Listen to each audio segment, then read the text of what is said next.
Good morning, good afternoon, good evening, ladies and gentlemen. This is SKTV coming to you live from Phoenix, Arizona. My name is Sekou Kene. I want to say thank you to all of you for joining SKTV today.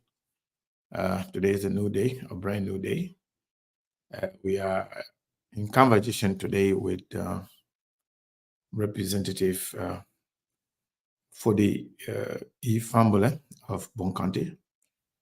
He's going to be our guest today. We're going to be discussing national issues and other issues in his county, and overall the Liberia government, and what are some of his plans for Liberia, for his district, and beyond. So I want to say thank you to all of you for joining SKTV once again. We want to encourage you to share the show, and we want to encourage you to not only share the show, give us some heart, give us some likes.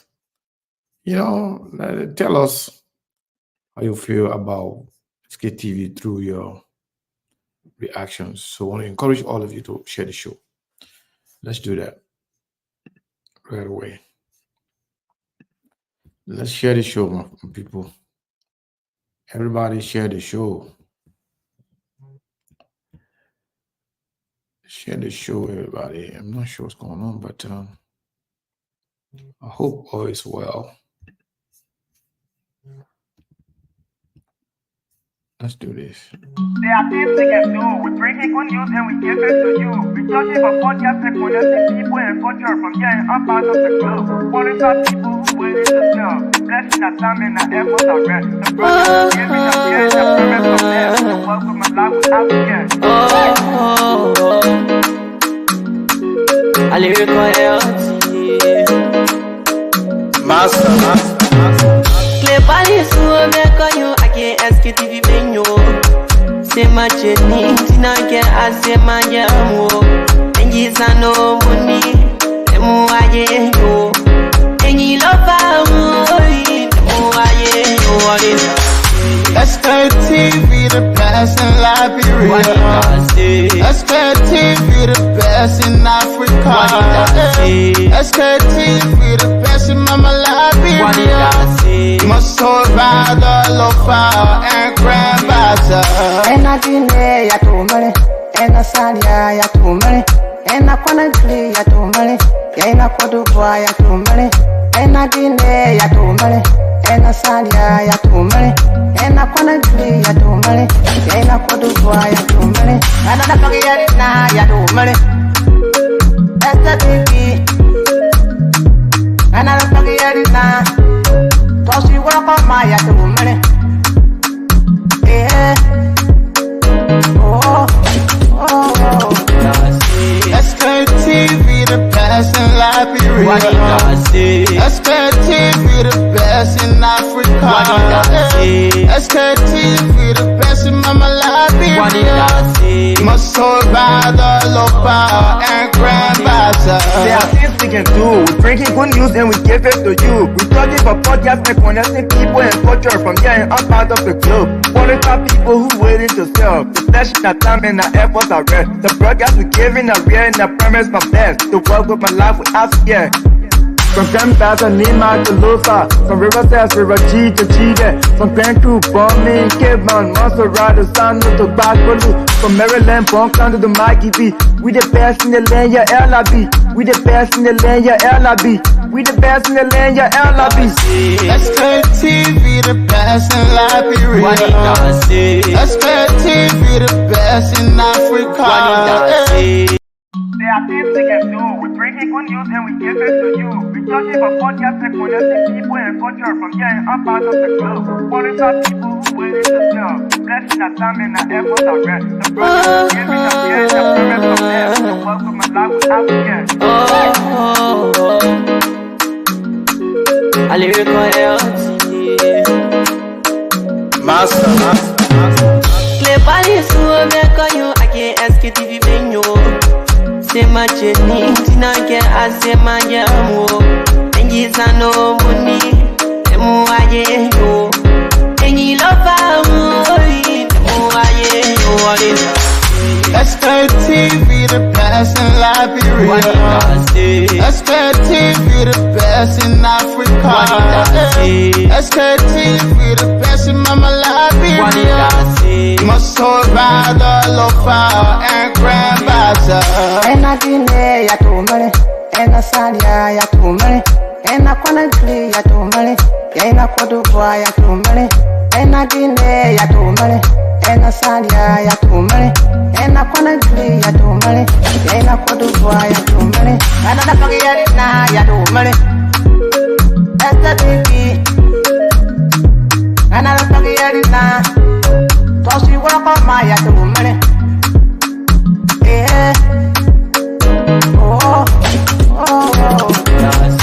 SKTV the best in Liberia. SKTV the best in Africa. SKTV the best in Mama Liberia. Must hold by the lofa and grandbaza. There are things we can do. We bring in good news and we give it to you. We talking for podcasts and connecting people and culture from here and outside of the globe. Qualified people who waiting to sell. The flesh, the time and the efforts are rare. The broadcast we giving are real and the premise my best. To work with my life without fear. From Grandfather Nima to Lufa, from Riverside, River G to Chile, from Grand Crew, Bombing, Kidman, Montserrat, San to Backwalu, from Maryland, Bonk to the Mikey B. We the best in the land, yeah, LIB. We the best in the land, yeah, LIB. We the best in the land, yeah, LIB. SKTV the best in Liberia. SKTV the best in Africa. There are things we can do. We bring in good news and we give it to you. We talking for podcasts and connecting people and culture from here and outside of the globe. Qualified people who waiting to sell. The flesh, the time and the efforts are rare. The brothers giving us here and the premise from there. To work with my life without fear. I lyrical health. Master. Clay Paris, who make you, I can't SKTV menu.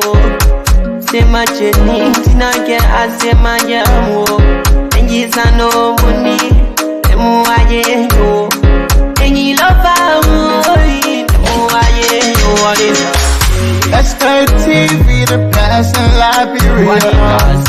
SKTV the best in Africa.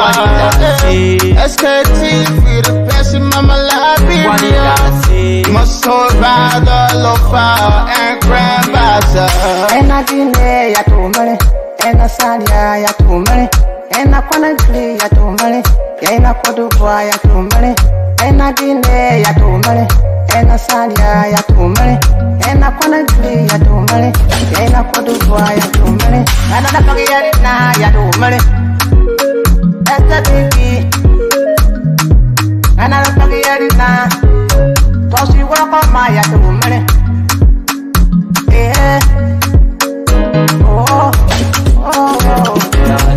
SKTV the best in Liberia. SKTV the best in Africa. SKTV the best in Mama Liberia. Must hold by the lofa and grandbaza. There are things we can do. We bring in good news and we give it to you. We talking for podcasts and connecting people and culture from here and outside of the globe. Qualified people who waiting to sell. The flesh, the time and the efforts are rare. The broadcast we giving are real and the premise my best. To work with my life without fear. From Grandfather Nima to Lufa, from Riverside, River G to Chile, from Grand Crew, Bombing, Kidman, Montserrat, San to Backwalu, from Maryland, Bonk to the Mikey B. We the best in the land, yeah, LIB. We the best in the land, yeah, LIB. We the best in the land, yeah, LIB. SKT. So I want to say thank you to all of you for joining SKTV this morning, this afternoon, this evening, depending on where you are. I want to say thank you to all of you for joining us again. Let me begin by welcoming some of you that have said something here. Let's see the people I can see here so far. We were working back to connect with our guys back in Liberia. Let's see here. We want to say welcome to SKTV, J Bayoga Cho. Welcome to SKTV, and Tarish Bashu.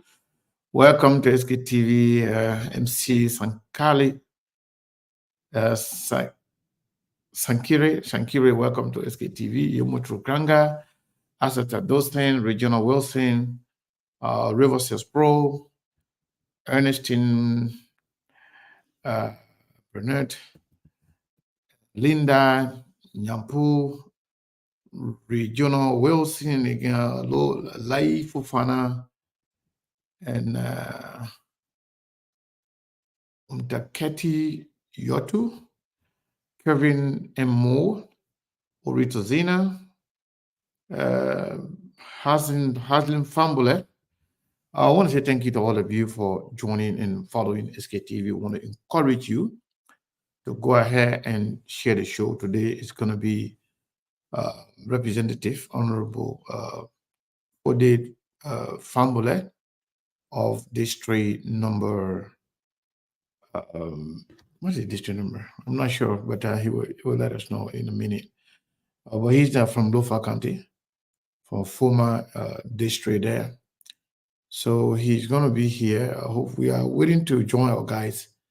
So if you just join it, or want to encourage you to share the show. I'm not sure if I actually have shared a link with all of my guys. I'm not too sure about that, but let me make sure. We're talking about Mong and Steve. I know for Melbourne for sure. Yeah, let me do it. Mong and all the other guys around here. So yes, Melbourne has it. And, let's do Moses. Yeah. So winner. Steve Ninken come out. You'll see now make it. Steve there, Moses in business. It's not even coming out. But anyway, I want to say thank you to all of you. As I was doing, I was recognizing a few of you by your name. The last person I mentioned was Hashim Fahnbulleh and Yatta Burnett, our boy, our own man here, Brazil Monk. And then we have Confident Deed. And Mafipe Flomo. So you guys need to share the show, my people. Yeah, let's share the show. Yeah, so I think Brazilian Monk is already here. Monk, how are you, sir? I'm in the house already. All right, welcome, my brother. How's everything? Not much. It was okay. Yesterday was Easter Sunday, and we started ground again. It's a new week. Started hustle. Yeah, The rat race. it's a brand new week. Brand new week, brand new month. Yeah. Yeah, so we have a lot going on. And we saw the officer in charge, Jay Kabakoli, today Oh yes. defensive. And he was a little bit, angry. And he was talking with some folks and even praying where we'll have a country, that they can be arresting, journalists and people that can be spreading what they call fake news against them. And yeah, according to him, they said that he clarified some things. But again, I want to say thank you to all of you for following SKTV. We are waiting to get connected with our guys on the radio, both in both in Monswaro and Bon County. Hopefully, we will get that going soon. Yeah, but let's try to share the show if you haven't already done so. So, Monk,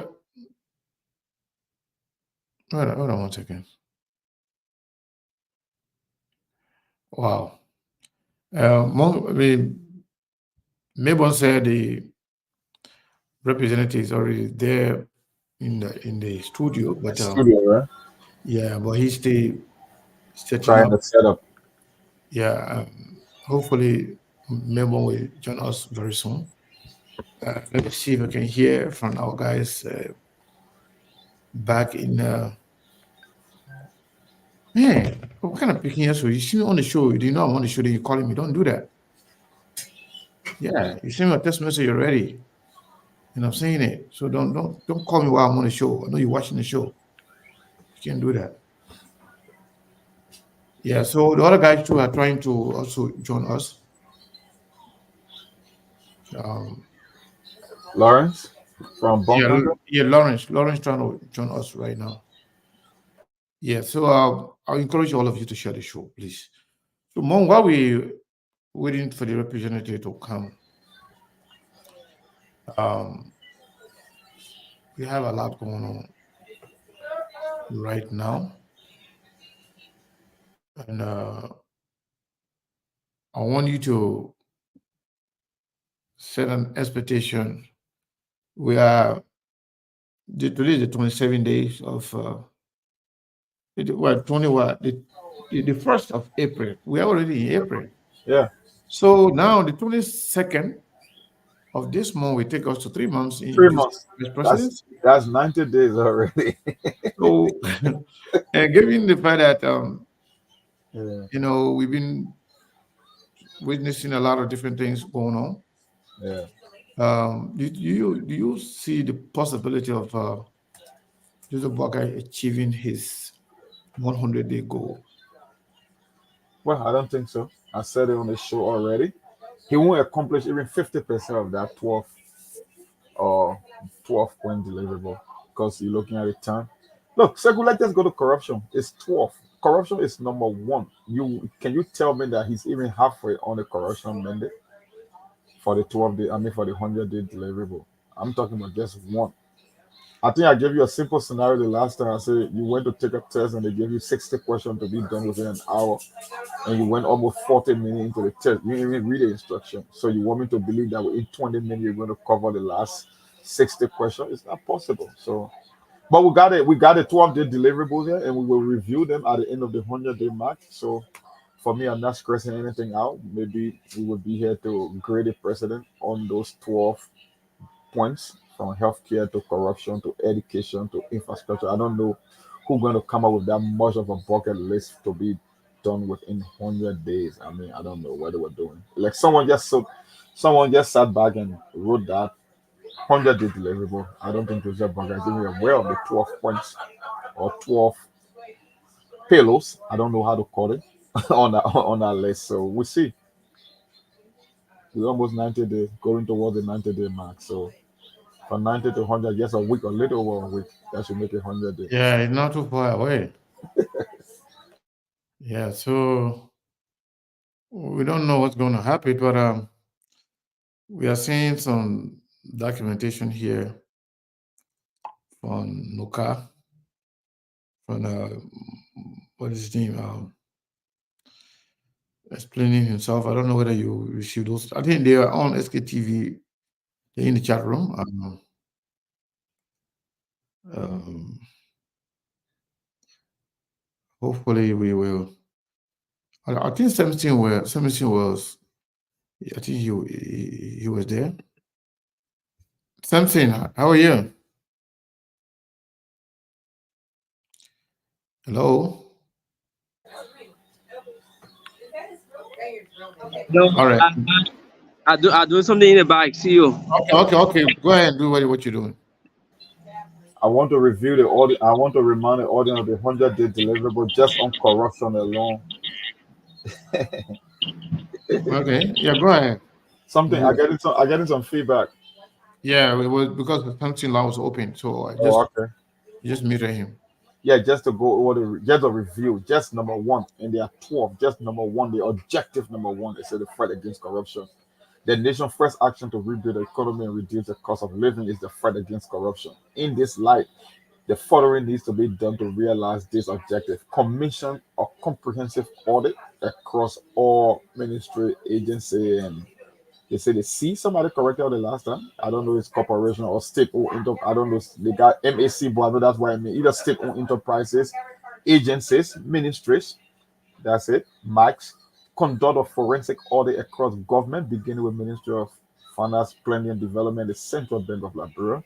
They will introduce fiscal rules and travel ordinances, commission audit of budget allocation and implementation, review of income and expenditure across all ministry, agency, and I don't know, C corporation or state-owned enterprises.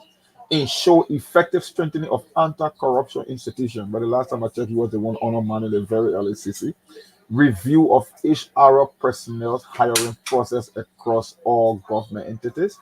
Payrolls, civil service salary disparity, overstaffing, salaries arrear, and they transfer the existing payroll management system, the alternative temporary automated payroll system, which is called ATAS, to the civil service module CSM. So everything will happen, and then the final issue on that particular objective, the retrieval of all government assets from former government official and unauthorized users. So I guess that's the asset recovery, like the seizing of government vehicle. Everything is supposed to be done. That's just number one of the 12 objective. Only one I just read. So the one we just read, that one includes auditing of the finance ministry and other And agencies the, of yeah, government, right? yeah, and the CBL, Do Central we Bank. have any auditing going on right now on the finance ministry? Did you hear any commissioning of that Uh, process? I have no idea. I haven't heard anything, not even a whisper in the area that an audit is going within the finance ministry and the Central Bank of Liberia. And not only that, he said he's going to commission a comprehensive audit across all government agencies, ministry. So that's the entire government. I mean, from my understanding, at least within the entire executive branch of government. And I don't know about one going on. So maybe Joseph Boga could perform something like miracle within the last 20 days. I don't know. There's objective number one. I didn't even go to raw objective or aviation. I didn't go to drugs and substance abuse. I'm not even talking about sanitation. The one for sanitation part, I don't even know how they're going to do it. And after sanitation, you got education, youth and labor. You got investment, trade, and concession. Come on, man. Economic and financial governance. Come on. I mean, look at the list. How do you even go through all this stuff? Yeah. So can you imagine? So I mean, anyway, we also like to inform our listening audience that we will have we'll have a president. We'll have the information Minister Jeremy Pierre will be here on Friday. Okay. This Friday, so that is all that is set and confirmed. And before Friday, we also expecting one of the senators to come here. But once it's confirmed, we will let you know. But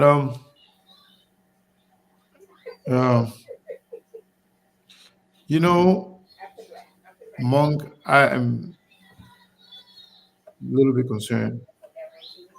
I'm suspecting, first of all, I'm suspecting some things going on with this whole Truth FM stuff. It looks like they are, they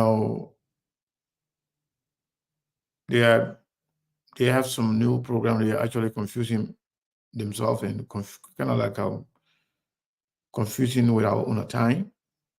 And maybe what they say I'm setting up while they doing that whatever commercial. And Yeah. we need to make some adjustment. We got to do that. You have to lie. You don't have to confuse the people. All we need to tell people. I mean, we can do the show and then get on the radio whenever you guys are ready to go on the radio. That way, I don't have to send people there to get on the radio. We're waiting. That may be over there for over 30 minutes or maybe an hour.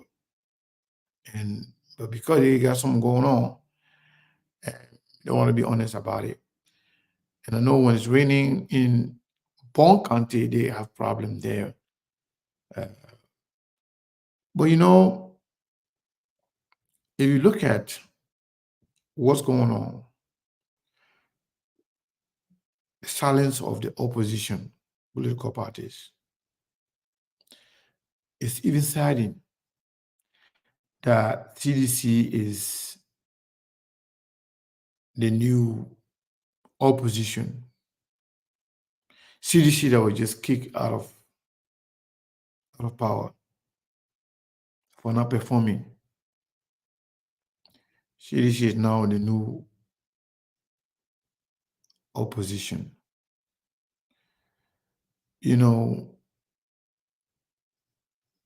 Okay.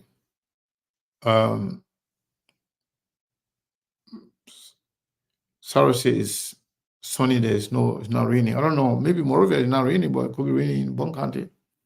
We're not sure. Let me just see, because those guys, they also face difficulty when it comes to connecting. Let me do this real quick. So, Monk, take over for a second. Let me see what's going on with our guys, okay? Hello? Yeah, Monk. Yeah. Okay. Yeah, I'm thinking. And Orita Zena says something profound. She said that list is not for 100 days, it's for the entire 6 years. I want to believe that maybe the information minister would come up and kind of differentiate, because looking at that list going by line, I think Joseph Burger will even complete that list within 6 years. So maybe the whole issue of 100 days was more of a mistake. I don't want to believe that's 100 days deliverable, because the list alone is just so much. To even read it is something very strenuous for an administration to complete within the next 6 years. At least talk about 100 days. And look at just number 2 on that list. Number 2 on that list. Let me just go to objective number 5. Just sanitation alone. They are saying that to ensure that all wasted backlogs are removed from the cities and the environs. This will entail the complete removal of all garbage currently piled up in the major locations of the city and holding centers and relocated to a landfill site. This will require logistic and manpower. Clear all transfer station. Prepare landfill for accessibility. Create waste transfer station in Fairman and Stoughton Creek transfer station. Fumigate transfer station and landfill and surrounding communities. Clean major drainages and sewage system in the city of Monrovia, the entire city. Clean the following drainage and sewage zoning when the PHP, the Girly Street, Water Street, etc. Cleaning the major cemetery. Maybe they could achieve this. The Old Road Muslim Cemetery, the Palm Grove Cemetery on Center Street and Girly Street. The beautification of the city of Monrovia. Enforce the city ordinance on the removal of makeshift structure and stores that hinders pedestrian and vehicular movement along major streets, and ensure that proper owner comply with requirement and cleaning and painting the properties along the street. So they are telling you that all the drainages and all the cemetery and all the houses or businesses or buildings going to be revamped, whether painted or what. Provide routine garbage collection and cleaning services. Enforce the removal of all dilapidated signboards, billboards, and broken down vehicles from the sidewalk. Restore law and order in marketplaces. They say they're going to enforce city ordinance on street, sidewalk, hawking, and ensure that marketers sell their product only at designated site. They remove the regular removal of all garbage disposal at marketplaces in collaboration with the Librarian Marketing Association and community. Now, that's just sanitation alone. I don't know if you come to economic and financial governance. They talk about resubmit a new draft budget for 2024, which they have done already with public sector investment program at least at 15% earmark. Yeah, they want to earmark 15% of public sector investment, but in the budget it said only 7.5 million was allocated to that. So I don't know how you come from 7.5 to 15 million 15% earmark. They will develop an international development plan by day 101 for the government in advance of the new successor. Suspension of CTN and review of the medical tech contract, a place of moratorium on duty-free and tax incentive and address the matter on a case-by-case basis. They're going to review import and export permit declaration regimes. They're going to change the methods of government institutions that are currently connected to the LEC grid. So that's a lot of stuff to accomplish. So that just economic and financial governance. So, yep. Wow. Yeah. So you talk about sanitation and other city ordinances and stuff, right? So according to Mark Jabate, And the great Kalilu Jabate. like 2 hours ago, he said due to the poor management of our urban sectors in the past, I have set up the plan of action in fact to engage all stakeholders, including city mayors, township commissioners, and development partners in making sure that our city ordinance laws are well implemented to give our beloved cities facelift. Hmm. And that is well. So we already passed the 60 days. Mark Jabate una started his una. Maja Matega risk. Maja Matega risk. Mark Jabate just setting up plan for the The man just risen that lamp after 60 days. He's going to be halfway through as they say, yeah. development planning, right? Yeah, Maja Yeah. Matega, No, he's the urban development. is the assistant minister for urban affairs. So he just getting started. But yeah, it looks like our people, the representatives here. Let's see. Let's get. I see the main studio with Mayborn, the great Mayborn.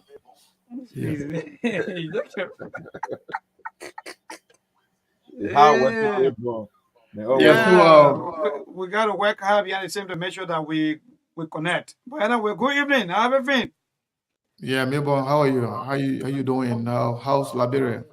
Okay. Yes, indeed, we are great. Thank God. Okay. Yes, we are great. Thank God for life. Liberia is good. We're moving about freely. We're doing everything through the help of God, and we are good. Thank God for life. Yeah, Honorable Representative Fahnbulleh, can you hear us? Yes, I'm getting you. All right. How are you doing? I'm doing great. Just Yeah, moving around the district. we are glad to have you here. This is the first time you have been on SKTV. We want to say thank you for accepting our invite to be here today. Do you want to take a minute to kind of introduce yourself to our audience, our viewership? Because we are followed by a lot of people on YouTube, on Instagram, on Twitter, pretty much on all major social media platforms, including Facebook, and we are on the radio as well. So I want you to take a minute to just tell us who is Honorable Representative Foday Fahnbulleh. Okay. I'm Foday Fahnbulleh, the representative of District Number 7, One County, former in Sanary District, to be precise. You're good. You're good. Yeah, I just highlighted you guys. Okay, I said former in Sanary District. I'm the representative of that district, District 7, One County. I've been in natural resource advocacy for the past 10 to 15 years now, speaking against ills in the natural resource sector of our country, asking for corporate accountability um, in this country. Uh, I've been to jail. One of the biggest concession manipulating the process where I was taken to jail. I've been sued by previous government, and only because we're saying things that have to do with local community benefits. And now we've been able to have the opportunity to stand up for those communities. Yeah, if you can, for some reason he's very low. Maybe if you can maybe close the mic to him a little bit. Like I said, I'm the Okay, representative of District Number 7, much better. Former and Salary District on County. I I came to this position after serving as a lead advocate in that community, calling for corporate accountability uh, in the natural resource sector. I I work for the Ministry of Public Works. Professionally, I comes to the position with a degree in accounting and a master's in public administration. Uh, our own focus has been to ensure that we can push for corporate accountability in this country. A few weeks ago, we wrote a formal communication before plenary to ensure that China Union could be investigated. A formal investigation was launched by plenary, and that investigative process went on. And China Union, there was a report that came out, and that report has been uh, sent to China Union. They amended a plenary to ensure that those things we've been raising all the time, China Union can live up to them. You know, most of our concession companies in this country has consistently violated their social contribution to our country, and they are benefiting tax exemption.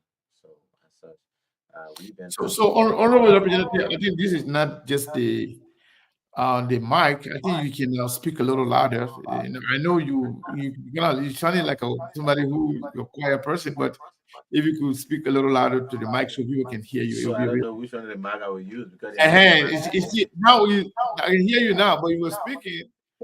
Okay, let me use the more formal one. Yeah, It's okay. much Is this better. okay? Yes. Okay, I think it's better. Like I said, I'm fully Fahnbulleh. I represent District Number 7, Now you're good to Bond go. County, former and Sanary District.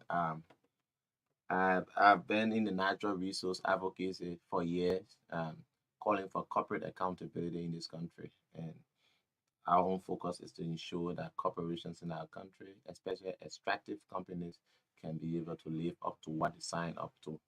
So that has been our own focus, and it is from that backdrop we have been given the opportunity to serve. And like I said, a few weeks ago, we brought to light the China Union inability to live up to their concession contracts. And there was a formal investigation launched in that process. I think you have heard of the China Union investigation. Plain Navy came up with a mandate, and that mandate has been served to China Union. We are awaiting their formal response. And some of the things we've been calling on was that China Union have a responsibility to do some of the all of the roads in the non-government area, do the road from Bon Mines to Kakata, operate and manage the Bon Mines Hospital, do a school. They need to have their own technical school. All of these things were all enshrined in that document, and for the past 15 years, they have not been brought to book. And when we took over, we took it as a responsibility to ensure that our oversight will get China Union to the table to live up to some of these things. So I think that's just a piece of what I believe could be a proper introductions of me. Thank you so much. We really appreciate that.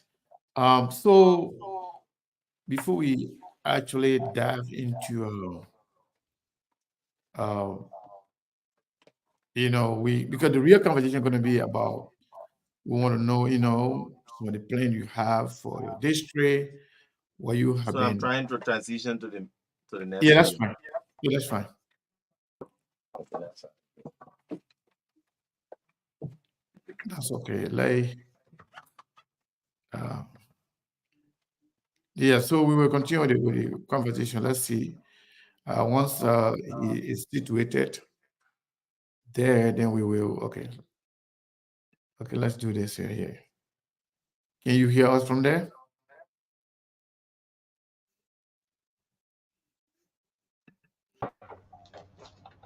Hello?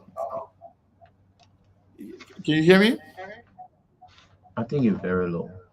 Okay, but I can hear you clear here, but we still having some feedbacks from there. Neighbor.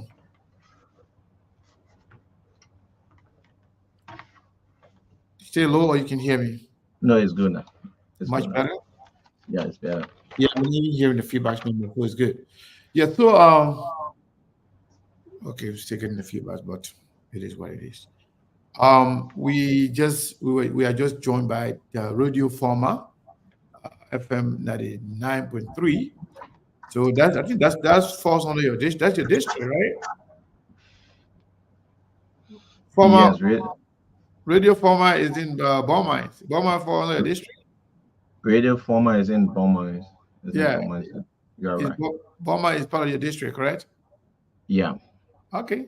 So now Beaumont is even you the Beaumont is even the biggest community in District 7 and host the China Union Concession Company.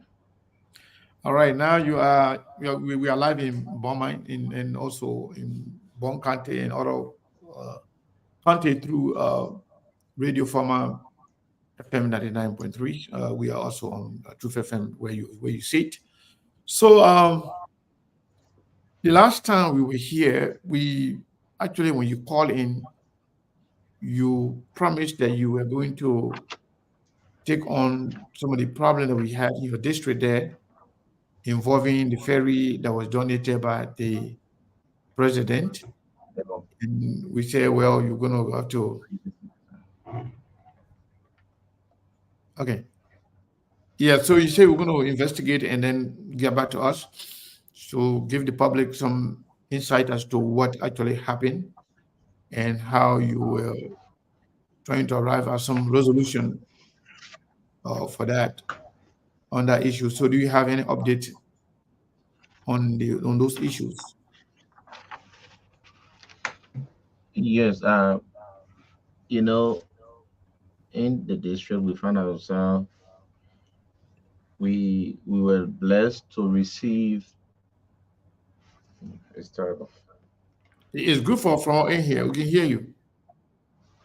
We were blessed to receive two ferry donated by the Workers Foundation a few years ago, and the essence of that was to help facilitate the travel of our citizens between the within the district, especially people living along the St. Paul River.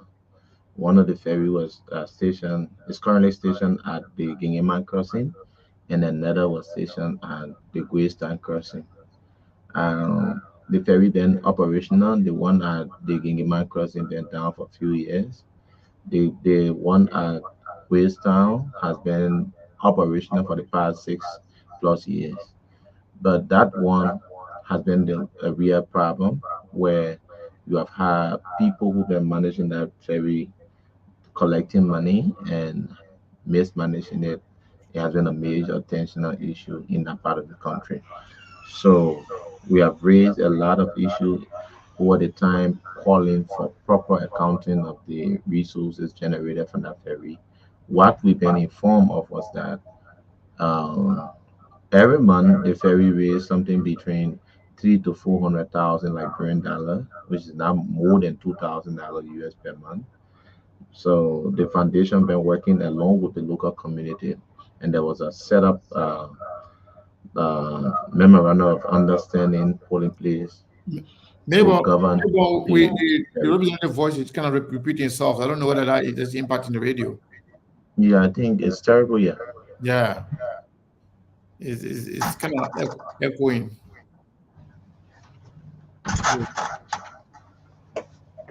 So what we've been trying to do was to reach out to all of the stakeholders.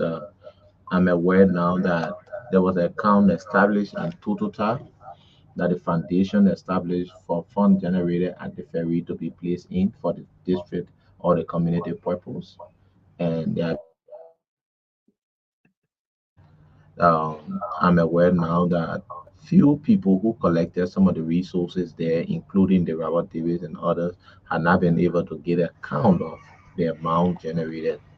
What is unfolding as I speak to you is that it is only of recent the president appointed a new commissioner on the former side, and that commissioner has not been confirmed.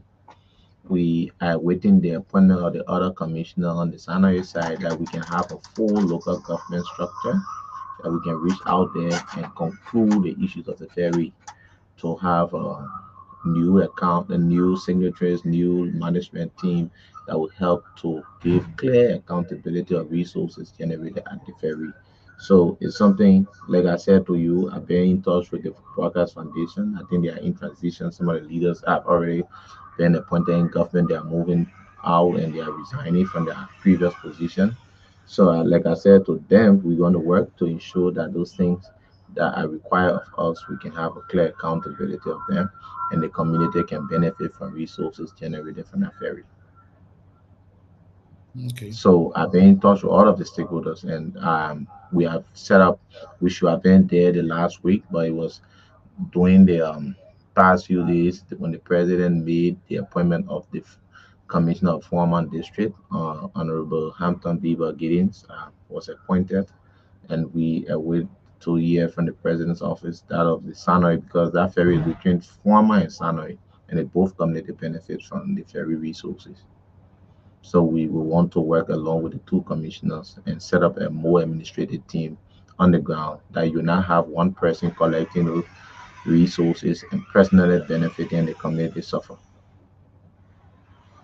Yeah. So, what about the woman that was it woman Robert? I forget his name. That was supposed to that was supposed to be in court the last time. Is he in jail or is free or is he stay in court while you guys try to amicably resolve this issue? Is he in jail right now or in court or what is going on with him? What I learned in recent time was that the woman was being bailed out by his lawyer and their process is on. I'm not a stakeholder to I'm not a party to the case. In as much I want to follow, we are following from out where we are asking all of the stakeholders as to where they are. Hmm. But the lawyer informed me that they're building up, but he's then out making some political statement while the case is still in court. Because the essence of the lawsuit was to establish as to whether or not resources generated and received by him that he will be able to get accountability of the money he received. So while the case is in court, we are trying to monitor it properly that justice can be served. All right. I think we have more information on this later on. But I want to say thank you for coming on in here today, and I wanted to start off by asking you about this. This is your first year, right? As a representative, you just got elected. This is your first term, right? Yeah, And you said before then you used to work at the Ministry of Public Works. yeah. I work at the Ministry of Public Work. I work with the Green Advocate before. I work with the SDI. They are all the Green Advocate is a government entity. SDI is a natural resource advocacy group, and the Green Advocate is similar. So, based on your experiences and what you have been doing in the country, so what are some of the things on your list as a representative they want to see achieved in your district? What are some of the things, and have you actually, um, or are you working on a bill, or have you by any chance, introduced a bill or co-work or co-sponsor a bill that will benefit your district? What are some of those first things that you actually planning to work on, or you are currently working on? So the first thing is that I said while campaigning Mhm. within the first 100 days, I would ensure that China Yuan will be brought to the table, that that concession company document will be reviewed, and there will be a formal investigation as to whether or not they have been in compliance with the concession contract. For the past few weeks, we've been engaged with a formal investigation that was set up by plenary that is made of 5 separate committees to investigate the full compliance of China Union living up to their social responsibility. That investigation is in process. There has been a report submitted to plenary, and a copy has been shared with China Union as to their non-compliance in keeping with what the MDA says. So we've been able to achieve that. We are waiting on China Union social China Union official response to that report, and we'll move there forward. We had a brief meeting in Beaumont a few days ago to identify all of the different roles, to do an assessment of the Beaumont Hospital and that of the government school in Beaumont. The issues of workers' plight has been raised, and it is within the MDM with a clear mandate from plenary. So we are waiting China Union on response in keeping what plenary has mandated. The next aspect that we consider as very important is that we who propose along our time in plenary in the legislature the review of the Liberian mineral law. That law is archaic. I think we need to ensure that that law is brought up to current reality. And by bringing that law up to current reality, we're taking into consideration all of the issues that have been raised and are causing serious protests in concessions community in this country. So I think by amending that law, we address some of the issues that has to do with defects in concession contracts, defects in the full implementations of compliance, and just by amending the law, a lot will be solved. So we are looking at it, and it's something within our reach and on our agenda that we can achieve.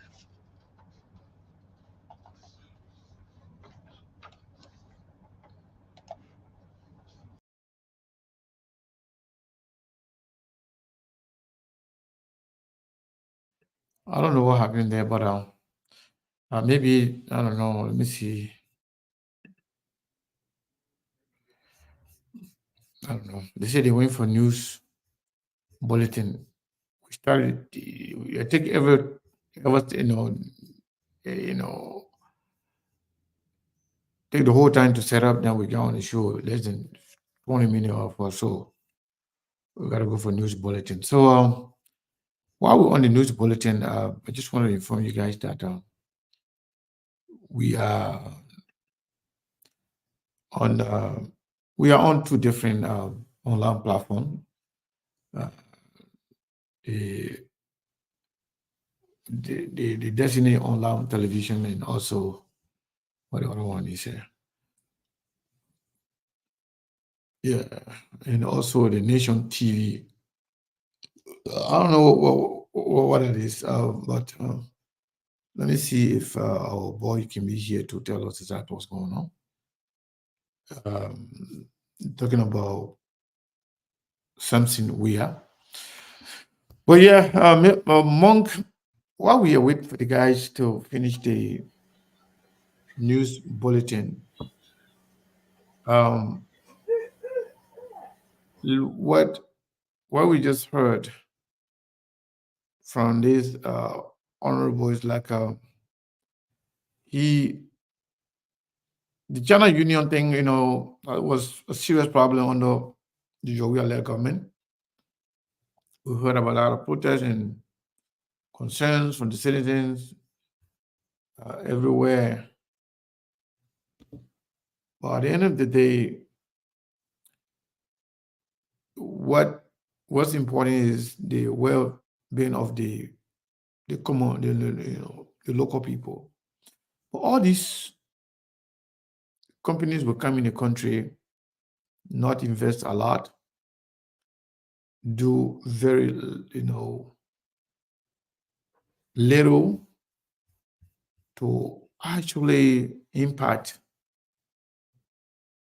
the people in the country. Even if you look at the current budget, if you look at the current budget, the money that all those companies are giving, Nothing. if you look at it, is very, very, very low. Yeah. Maybe 3 or 4 times less, or maybe 10 times less than what diaspora Liberians contribute to Liberia.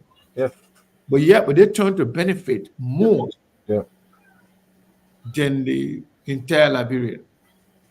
They thought they benefit more than the people in the diaspora, and they are even benefiting more than the people in the country.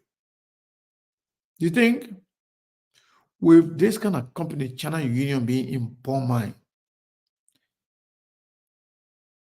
you think they could not help to improve the internet system, to improve the road system? I mean, even if the people are in the country, they are now benefiting directly with cash money, but at least in terms of development, they should see some impact. They should feel it. That there are natural resources being used, being taken out. But yet, for example, normal day, when you hear Lanco, then were the best area to live, just like you live in the Western world. Yes, even in Bombing, LMC. I wasn't born when LMC was in Bombing County, but when I went there, you could see their footprint. I don't see it these days. What's happening? The train, even the train system, from Lanco, Yekepa area all the way to, all the way to Buchanan. And other, from Bomai to Monrovia, from this place to that place, everything was good. And then the electricity, the water, the system, everything was good in those areas. Because the people that were in the country, they were taking the natural resources of our country, but they were also investing in development in the country.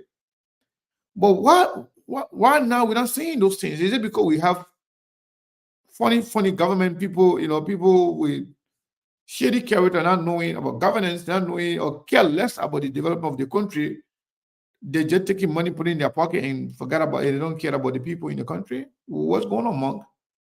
Sekou, you said it right, and I have a lot of questions for that lawmaker because he's trying to take on a fight that is far bigger than him or his district. Because when you talk about concession, the most common cliche we hear in Liberia when it comes to, or how they call it, concession agreement, that Madam Seli signed 66 bogus concession agreement. So when you're talking about reviewing those agreements, when you talk about something like or defects in contract and non-compliance, look, corporate accountability is a listing an investor could do in the country. And he's saying that they've been let off the hook for the past 15 years. That's 3 administration combined. And you said it right, Sekou. When you used to hear about the company like Lamco and the Bombmans back in the day, when you go to these places, you know that a company was there. Let me give you a typical example. I was not born when LMC operated in Bombing County. I spent some time of my life in Bombing County, but when you go to the banana compound, the same compound, you see the quality of life, the kind of roads, the kind of homes that they built. You knew that a corporation was operating in those places and people could feel the impact. These days, where we got more information, we're supposed to be more innovative, is the total opposite as compared to 40 or 30 years ago. The question is why? It is a lack of leadership. It is because there is no vision, or government officials are not inclined to these things. Because how do you sign an agreement in this day and age and people are complaining that they cannot see the impact of this concession? And you just made a case. The combined concession agreement in Liberia of all the corporations, they are less than $38 million. That is less than 1/10 of what diaspora contribute to the economy or the budget. You're talking about every single company in Liberia combined. You can give us at least $100 million a year. You are contributing only $37 million. How? And then that's just cash value, and they're doing nothing when it comes to development. Yeah, no schools, no tap hotel. Look at the beer mountain. Look at the place where people live over there. You're talking about a company that is taking anywhere between 250 million to $300 million worth in gold. Look at the living condition of those people over there, and nothing is being. Look, Seku, man, they think I'm getting sick of this stuff. Chiseku, if you enter Bombay, you will see the place. The place is actually a ghost town. Those of you who was in Bombay when the former Bombay company was operating, especially the camp they used to call Bodota. Bodota is no longer existing. The Bone Town, the Benuma. So every residing in Bombay now, everybody living one side.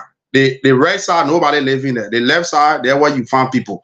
Because what happened was the company told the government of Liberia that they needed those horses. They're going to renovate the horses for their workers. At the end of the day, people who are living in those camp horses left. Right now, as we speak, there are some residents within the scene surrounding busting those horses, using the bricks to build their private houses. So if you enter Bombay is a ghost town. So no face electricity or nothing? There is no electricity in Bombay. Presently, as the radio station is running her own generator, we're using fuel oil, a diesel machine. We have community current. The community current is a guy who running a little business 12 in the morning, current come on 8 a.m. in the morning and go off 12 in the morning. At time when the generator get problem, the whole community die because that one person running that whole show. Some part of 2022, former president, we are sent some solar panel light. So they planted along the street, but I think about 50 or so, the 5 pieces. Right now, as we speak, there are people who taking off the solar panel from all the lights. So some of it are gone right now. Only along the main road, even if at 11 o'clock, the whole road is quiet. You don't see nobody. People sit in the very community. Yeah, so Bombay is in. I remember when we used to leave Kakata to go to Bombay. Okay. And what happened? LEC is in Kakata. LEC is in Kakata. LEC stopped from Kakata. There's a little community called Saki Bomontan. So right in our community, there was the post stop. When the former president, we came here during the campaign time, he told the people of Bombay, he said, if you vote me when I win the election, I will make sure that LEC reach here. Sego, I'm not cutting Lawrence off. I want Lawrence to narrate this exact version of what he's saying when Melbourne is back, so people too in the city can hear this stuff, because it's sad, it's sickening. I think the people are listening. People are listening to radio. And what happened, Segu, is that the former President Weah spent most of the time in Bombay here. He had one of his friends, one Fahnbulleh brought in Bombay during the 80s, the early 80s. So he spent most of the time, even when he was senator, he used to come here at the football field, the BRU sport pitch where they used to play. When he was senator, he used to come. During the campaign time, he came. Over 1,020,017 people voted him. Well, President Weah became president of the Republic of Liberia. No day he visited Bombay. He never one day voted Bombay until during the campaign. I think few days to election, we came to Bombay. We entered Bombay. It was 10 minutes after 6. He went at his poll park. He started giving information that in fact, there are people who always live in the district to go to him. He been asking them about Bombay, and each time they promised. So people was not really happy. Some people said, well, you spend most of the time here and we voted for you 2017. We felt that you could do the difference here. Well, there's a time you come in and allow me to. Why would we be happy again to vote for you? Because the last time we voted for you, nothing. You begin president. We are went as far as Sanaya district. President, we are in Kakata. He slept in Kakata. President, we are never entered Boma doing the campaign time. Because after the election, he was doing county tour. People were happy that, oh, the president will come to Boma. The president will come to Boma because he spent most of the time. Even some of his friends that they play football together. Just the evening I passed by one of their goalkeeper, one of them who was manning for Club Azariah. He myself was lecturing. I just passed by him. His personal friend, the family that he was living with here, the people stay in Boma.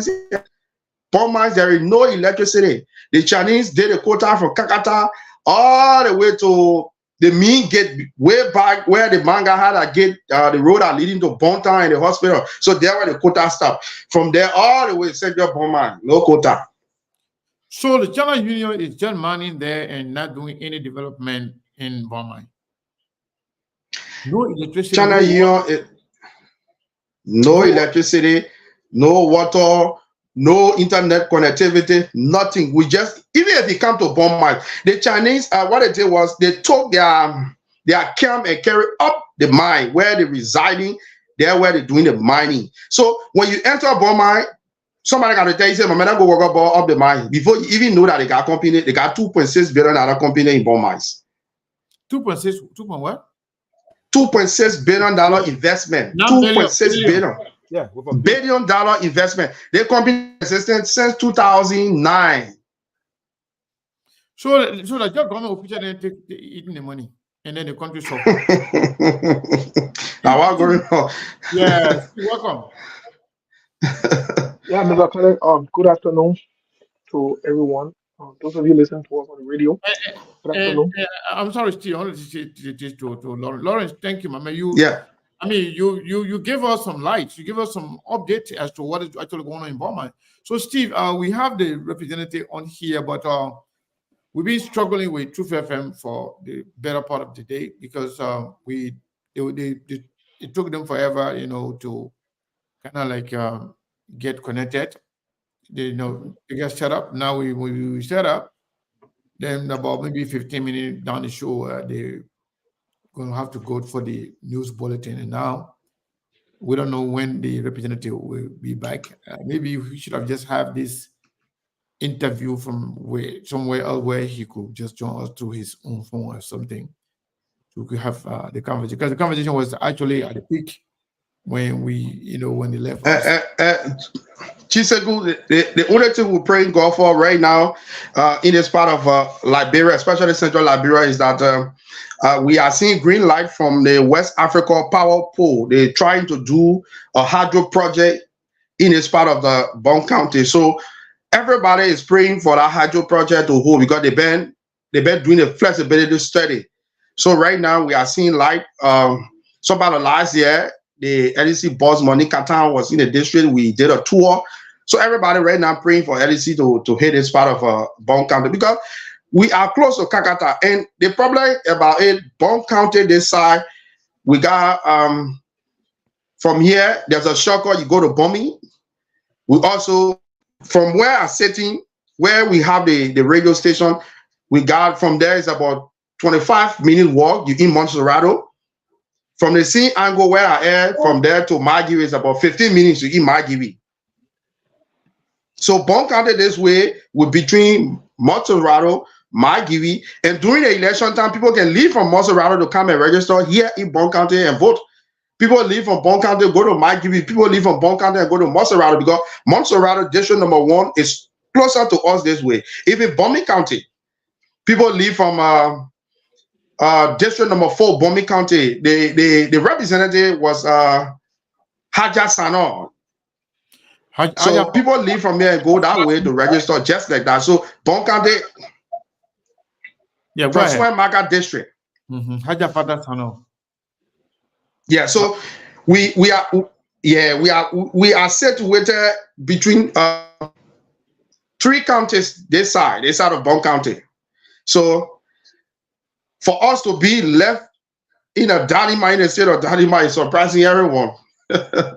Thank you so much. Thank you so much. So let's go to Steve now. Steve, maybe we'll just give a signal that they are back. We are back on the radio. Maybe they're trying to get the representative back, in the studio, so we can continue the conversation. But yes, so Steve, the representative is back here. So Steve, let's hear from you. Then we will get the representative on back to continue the conversation. Yeah, I think not to take up much of the time. I think it would be good we get the representative on so that we can continue the conversation. All right. Representative Fahnbulleh, welcome back. We apologize for the little interruption here and there. We were actually in the middle of a very important conversation, but yeah, it is what it is. We have to continue from where we stopped. Can you hear me? Yes, I'm hearing you. Very good. Like I was saying, the issue of the concession was the first issue trying to drill you through as to what I plan to do. The next issue is to carry on proper monitoring of the full implementations of the MDA and push for accountability at the county level.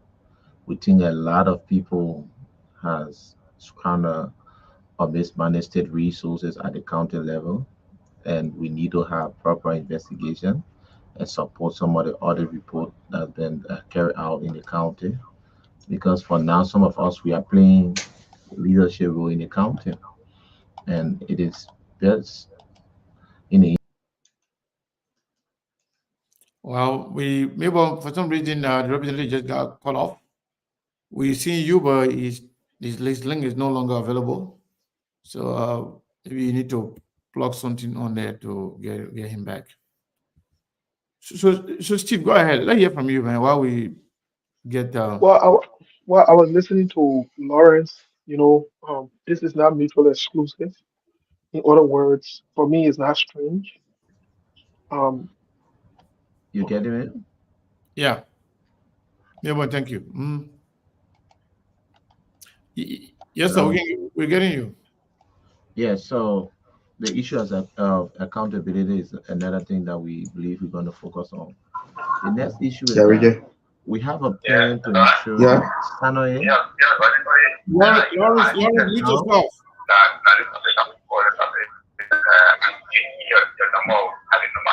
Yeah, yeah.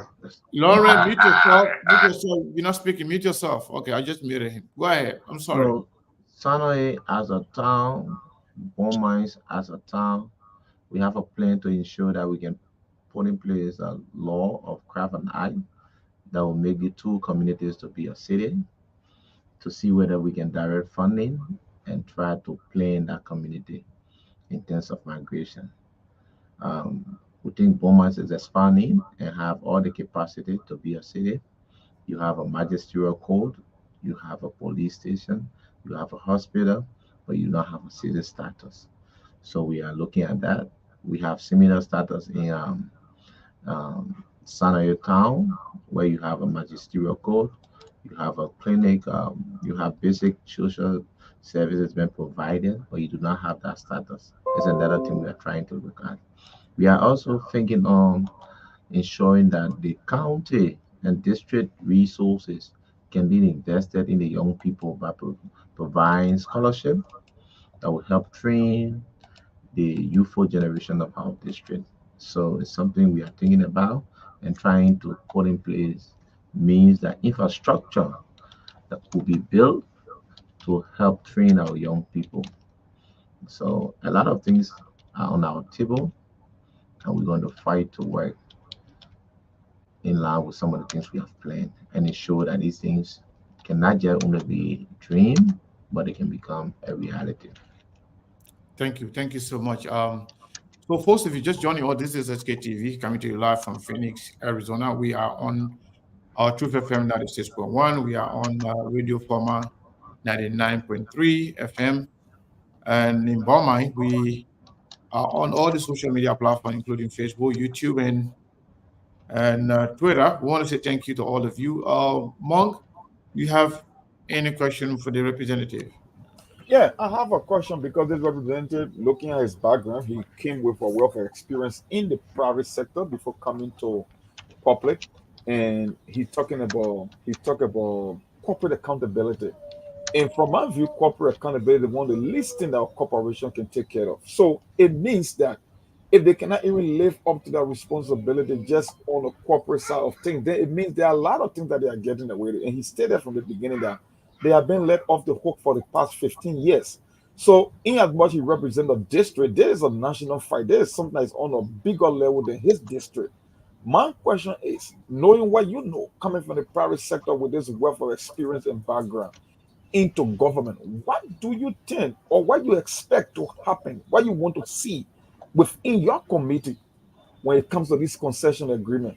Especially you talking about not only you talk about something like you talk about the issue of you talk about defects in contract, You talk about non-compliance. You are saying that most of these concession agreements are archaic. I mean, they are antiquated and old. So, what is your end goal? What do you plan to see happening that will help improve situation like bro when it comes to the extractive industry? What is the overall objective? The first thing is that we are trying to build a network of lawmakers who represent communities that have mining company and extractive concessionaire in their community. The essence of that is to advocate collectively for accountability and full implementations of the MDA that has been signed. By doing that, would ensure that basic social services are provided for our people, and there will be proper monitoring and collective advocacy at all levels, that when one of our colleagues have an issue or violation, we ensure that collectively we can give that support as lawmaker and try to, like I said, the issues of the mining law is something that need to be reviewed. All of us who fully support such review because we are in communities with natural resources, and we need to ensure that proper accountability is done and compliance is at a top level. So it is from that backdrop, I believe that by exercising our oversight responsibility, will help to achieve a lot in this country. As it is as it is now, most of our concessionaires are not in full compliance with what they have signed up to. So I think it is incumbent on all of us to play that oversight role and ensure that proper accountability is put in place, and these corporations can be brought to the table to negotiate compliance issue that will better the life of the Liberian people. So, we want me to go because I have a follow-up question. Go ahead. Go ahead. When you say bringing them to the table and that they are not meeting their fair share when it comes to social responsibility, because if you cannot meet social responsibility, then I know they are not in compliance, whether it's incentive, whether it's wages, whether it's in labor law, whether it's about labor practices, going by the environmental standard, and all this stuff. My thing here is from your own assessment, what do you think is the cause? Whether it's leadership breakdown or whether people that are signing these agreements, they are just not aware, they are just not accustomed to things, or when it comes to how the country is going to benefit from the concession agreement, what do you think is a problem that needs to be addressed? I mean, looking at the governmental side of it, forget about the concessionaires or the China Union or the Meta Steel and all those people. Why do you think the breakdown is coming from your own assessment? The first thing it has been leadership. There have not been leaders in the past who have taken concession issue as a serious matter. For the past few years, I think there have not been anyone sitting in the highest office that has prioritized the full implementations of the concession contract as something that they believe their government should achieve to improve the life of the ordinary Liberian. The second aspect is that entities that have squared responsibility to monitor these concession contracts has failed over the years to play that oversight. The likes of the Lands and Mine Ministry, the likes of labor, there's a huge violations of Liberian labor law in the various concessionaire areas. The issues of investment commission, they are not monitoring the investment. So a lot has been done from the angle of the legislature, lawmakers who represent these communities, especially extractive communities, has not played that oversight responsibility to the best of the people knowledge, because there has always been consistent protest asking for accountability, asking for the right thing to be done, and social services to be provided for the local community. So it is the combinations of all of these things that will draw down to one would say leadership. The vacuum in leadership has created all of these things. And we believe coming to power, it is incumbent on us with our experience to ensure that we can bring these things to the table for national discussion and ensure that proper oversight can be put in place for the benefit of Liberian people. It is only of recent since we wrote the communication to plenary on February 13th, that the issues of concession, full implementations of their compliance sessions in their MDA has come to limelight, and it has been the first of a kind. And we believe this will not be the last. And other colleagues of ours, of our team that we're trying to build in that direction, has started to submit letters on the floor calling for full implementations of social component that are enshrined in their own community MDA.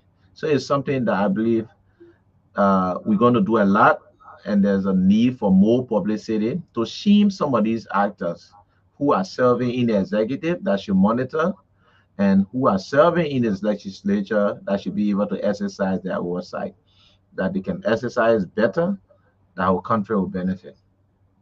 Thank you so much. Steve, you want to go? Yes, Representative Fahnbulleh, I hope I'm pronouncing your name right. Welcome to SKTV. Um, I'll look forward to the day where, maybe we can, we can have a full session with all interruption. We understand that the electricity and the radio back home sometimes it can be challenging, especially in terms of technology, but we appreciate Truth FM. But I know the opportunity will be provided for us to interact again after today. But here's my question to you. So far, based on the venture that you are on or that you want to undertake, what do you suppose or believe is the obstacle right now? For now, I have not seen any obstacle. I've seen full compliance from the legislative standpoint, that we have a speaker that is willing to put all of our community letters and interests on the floor and on the agenda, that our people will can be discussed, their feelings, their thoughts can be brought to the national discourse. So I've not seen any blockade. What we need to do, the report coming out of the legislature, when it is forwarded to the executive, we need to pay keen attention to it. We need to monitor the dates placed in this report, and be able to get back to plenary consistent with what is enshrined in those reports.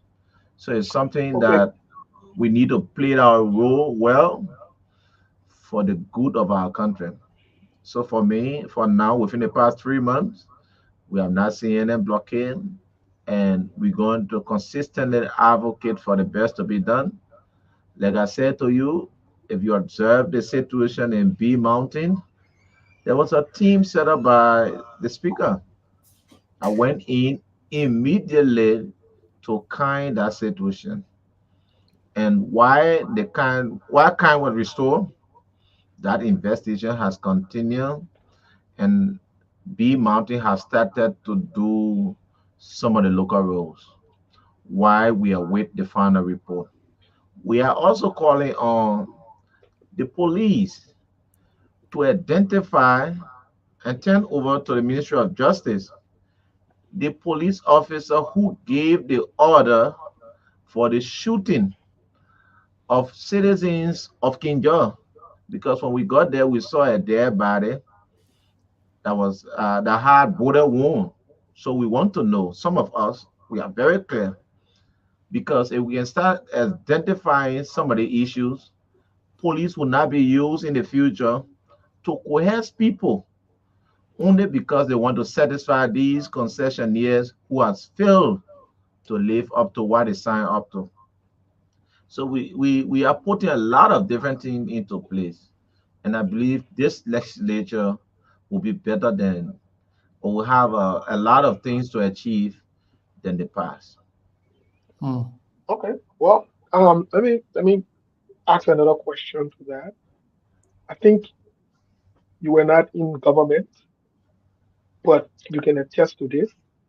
Before I get to that question, very quickly, you come from the Unity Party angle of parties, right? You identify with the Unity Party, is that correct?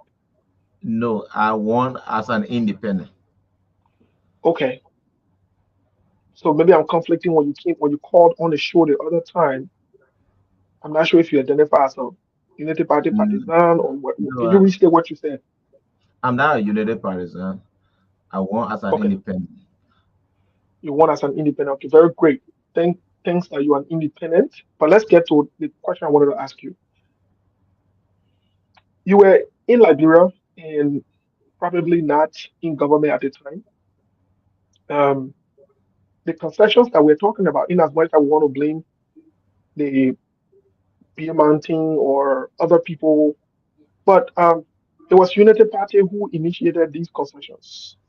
In fact, reports have it that 66 of those concessions were bogus. In fact, current President Joseph Yuma Buaga has his signature on those concessions. And in fact, fast forward, President Weah's government also ratify some of these concessions where we are today. Some of these same representatives and senators now were there. They knew about this.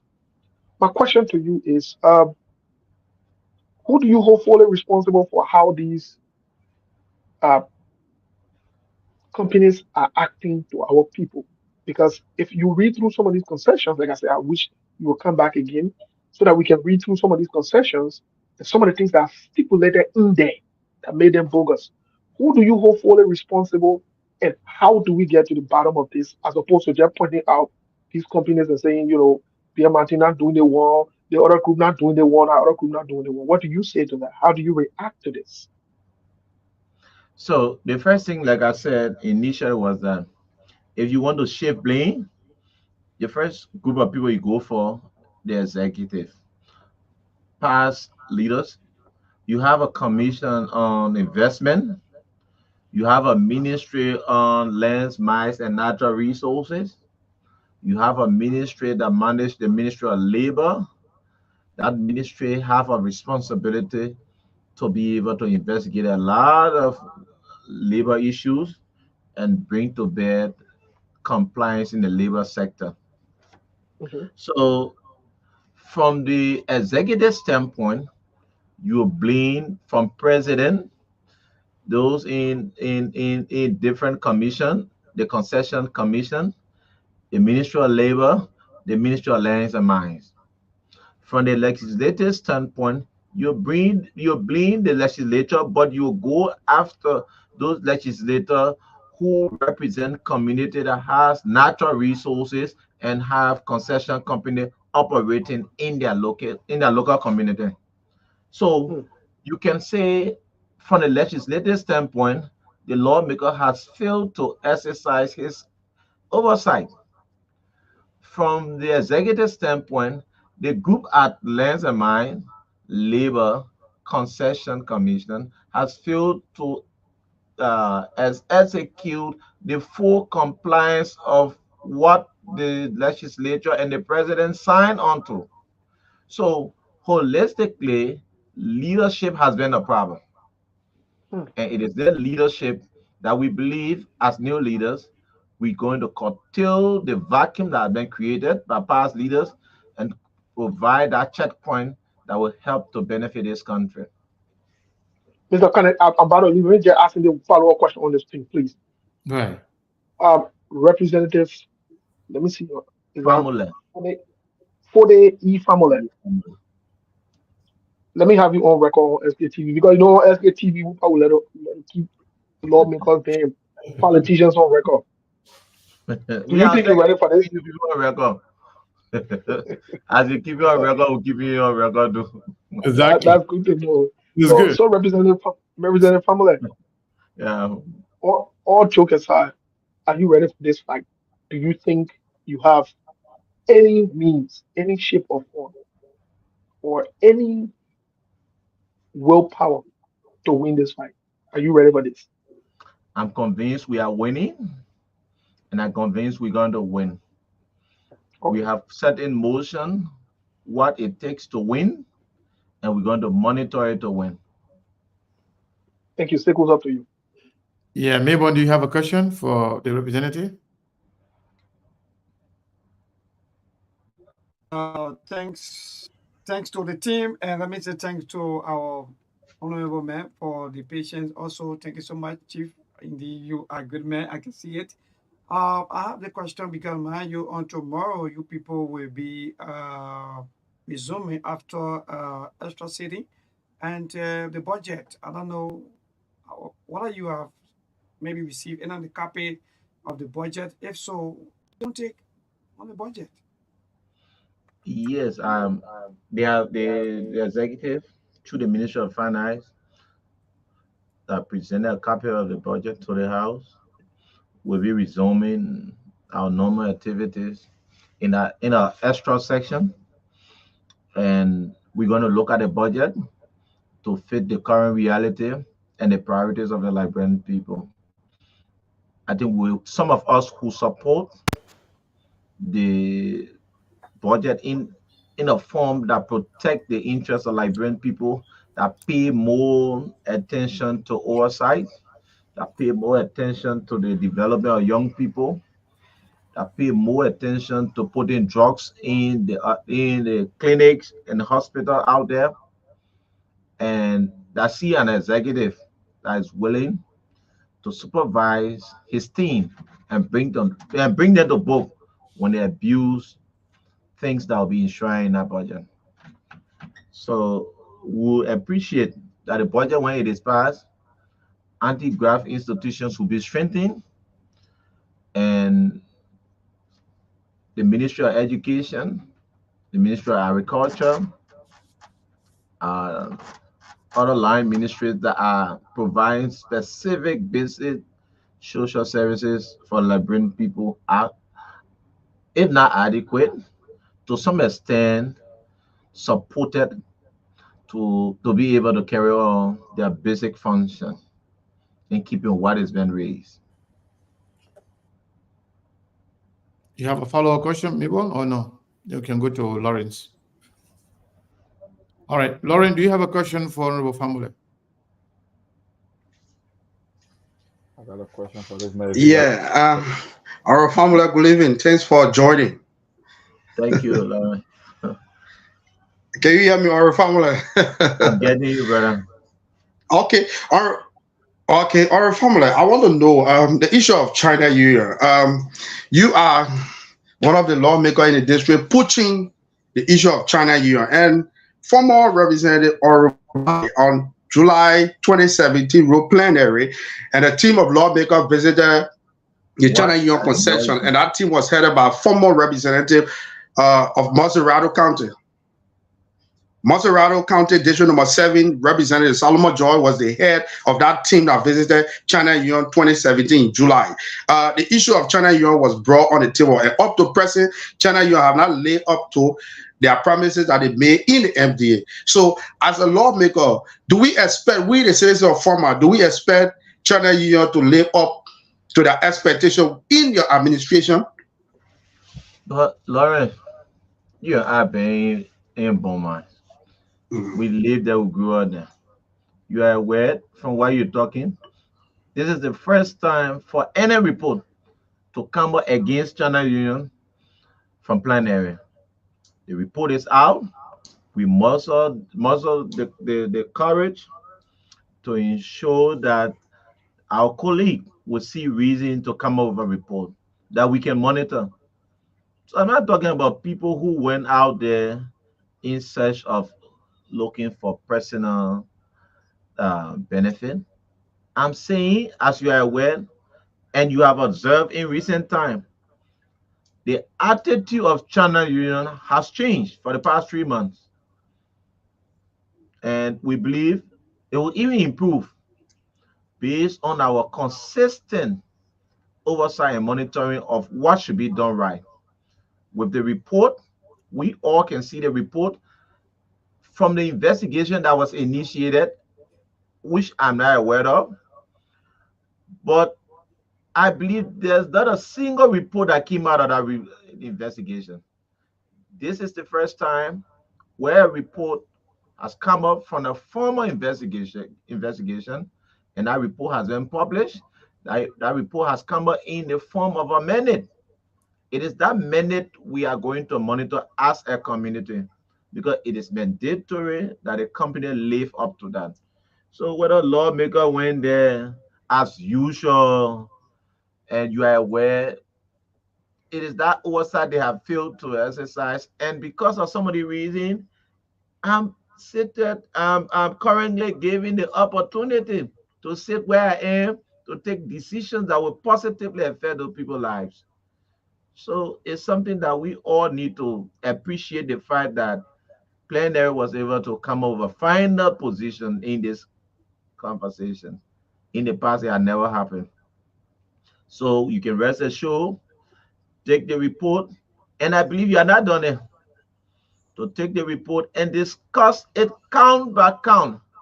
What Plenary has mandated China Union to do in areas of insurance, pay the NASCO fees. They have not done that for years.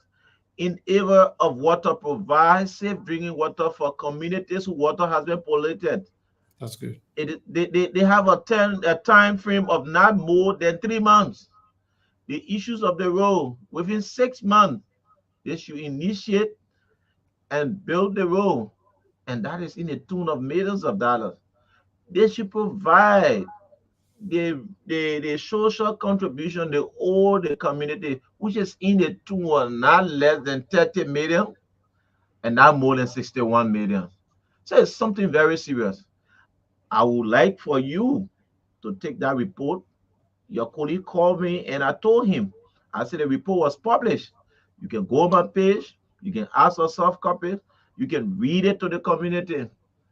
It's not always that we criticize, but we need to do the right thing and present the facts. So now we have the fact, we have a mandate that will run with it to all of the media to ensure that the concessionaire can understand that we know what we want to achieve. Hmm. Thank you. Thank you so much. That was a brilliant question and a brilliant answer. I think Monk has a question. Right, Monk? I have a question and a statement to make. You know, it would be your imagination that you would sign a concession agreement that was 50 years ago that were far better and people were feeling the impact as compared to this modern time. My question to this lawmaker: before you sign this concession agreement, you know, when you go into a negotiation, when it comes to concession agreement or whatsoever deal that the government is going to engage in, you first have to assess who benefits the most, whether the concessionaires or the country themselves or the government that's going to benefit from this contract or this concession agreement. My thing here is, do you think it's about time that we start outsourcing most of these assessment to third party to do a thorough review investigation before you guys can be signing up to this contract? Because my thing here is, it would be better for you guys to enforce or extend your oversight. But if you're not an expert in money and you go and sign a concession agreement, let's take for example a critical industry like the oil and natural gas, where we're doing about offshore drilling. Like, bro, I've never drilled oil. How do you go into an agreement and sign with, let's say, a company like ExxonMobil and expect to get a better deal when you have no idea about oil exploration? Don't you think it's about time that lawmakers should propose this, that before a concession agreement is signed, that the contract should be outsourced to a third party, people that are expert to do their assessment before you can sign this agreement? That's my question for you. So, few things. Nothing by this legislature before signing a concession contract to invite experts to advise them as to how to proceed. They have the right to call any expert around the world to give their expert opinion as to how to proceed and what to achieve. And some of the professionals you think you will want to look for, they are local professionals. You can make good use of them.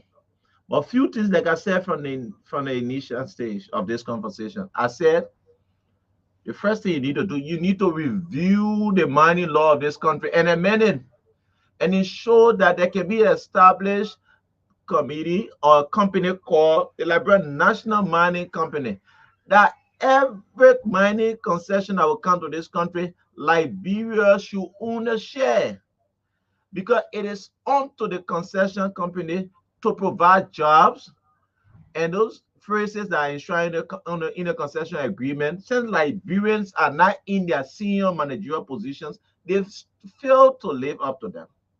So you need to ensure that you get Liberians share in this concession. I have not read any of the concession contract that has Liberia as a shareholder. None. None of the concession. The first thing you have as a blessing, all of these resources, the reserve has been historically investigated. You can use that historical fact and get loans as the companies are getting from other banks around the world. The time you are talking about in the 60s, in the 70s, most of the companies that were involved in mining in this country were Western companies. In the late 2000, the early 2000, or the late 2000 that we found ourselves, or the mid 2000, you observe most of the companies that involved are Chinese or Indian companies. The Western guys have found a way around it, and either they are doing investment in Brazil or other European countries. In Africa, you have the Chinese moving into the mining sector. And the issues of human rights violations is something that is synonymous to that of the operations of Chinese company in Africa. So we all need to set up a serious monitoring team from all angles and ensure that we can monitor these concessions, because the investors now are from different continents with different mindset, different human rights values. They are not from the West. Their standards are far different. So we need to keep them up to speed with what we believe are basic norms and basic violations in our country. So you do not have the Western guys who have similar policy that we have. You have communist minded corporate executive who comes from China and trying to invest in the natural resource sector in Africa. It is the similar company you have in Guinea, and they might be faced with the same problem. You will not find the Chinese, you'll find the Indians. So a lot of things are happening, and you pay key attention to the society you live in. Let me give you one simple thing. In the rubber sector, which I'm coming back to. When Firestone came to this country, you have Americans serving as managers.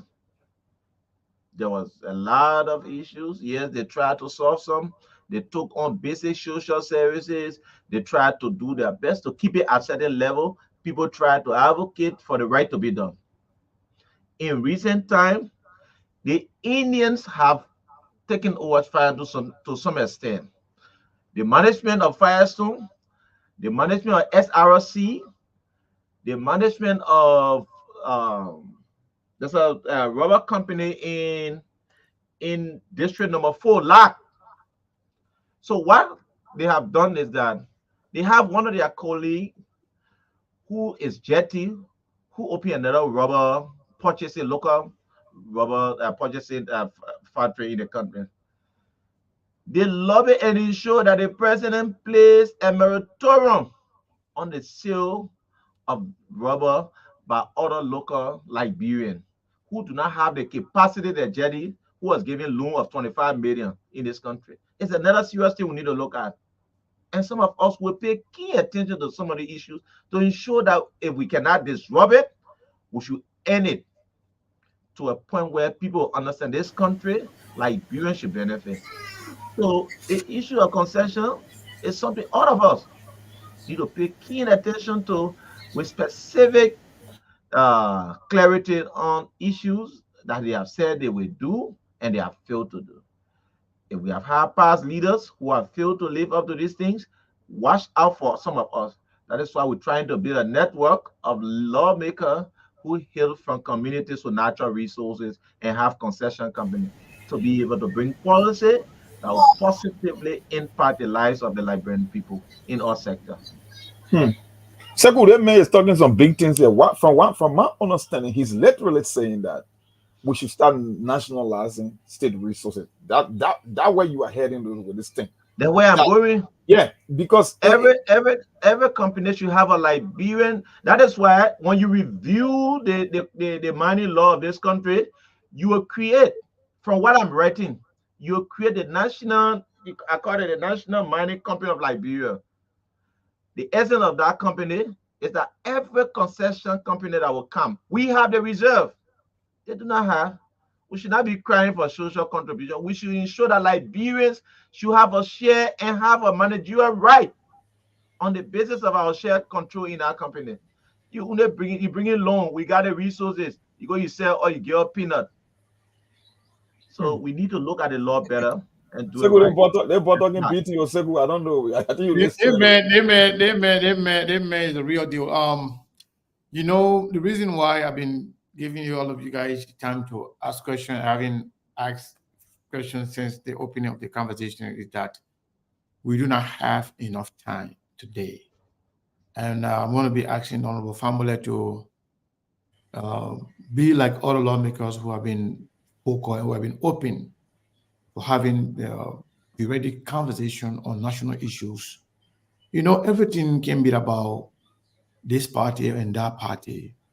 You know, politics is good, but if the polity is actually gearing towards things that will benefit the Liberian people, those conversations are encouraged and we should do more there. So I want to say thank you to you because we do not have enough time on the radio because almost half of our time was spent setting up the.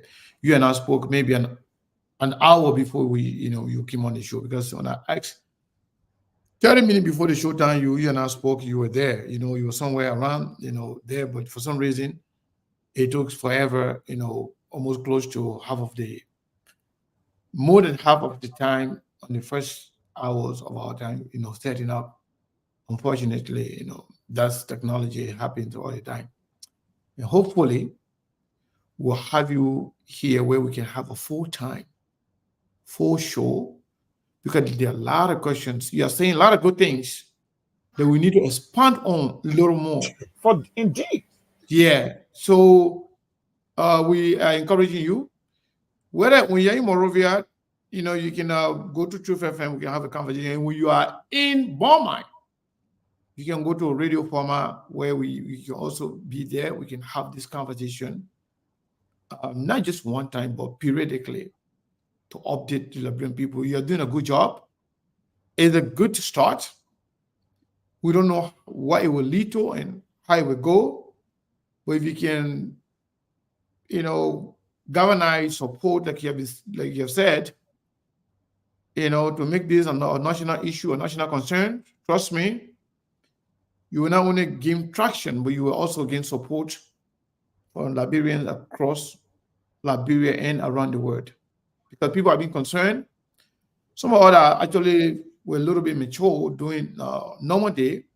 I live in some of the area where we have companies. For example, I live in Yekepa for some time in Lanco in Nimba County. And I know how life was like. And when I used to be in Kakaratu, I visited Bomai many times. I know how life was like for the people. And those were days that people were suffering. People didn't know a lot in terms of technology and development. Life has changed. People now should be enjoying right now more than before. But unfortunately, those before us, we say they were not that much educated. Now we have all the education, but our people are suffering under us. Only few people enjoying, which is very unfortunate. But I want to say thank you to you, Honorable Representative. We are about to leave the radio Truth FM, but we're still going to be here for a little bit to somehow talk about some of the things that you said, like a post-interview conversation. But before you will leave, I want to give you an opportunity to close, to also accept our invite to periodically appear on TV. You need to expand on this topic. There's something deep on these things on a broader spectrum.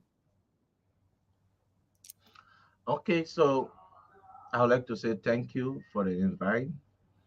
And I can say to you, for the good of our country, I will accept that we can appear periodically. I'm here between Monday to Friday every week, and go back to the district for the weekend and come back every Monday. So whether I'm in the district, if you want it during the week, I can appear. And if you want it during the week, between 9 and Friday, I can appear at any time. But there are a lot of things we think we can fix together, and we need the public to hear. Um, with that, I think we'll have a lot of time to discuss and expand on some of the issues we've been raising in the time.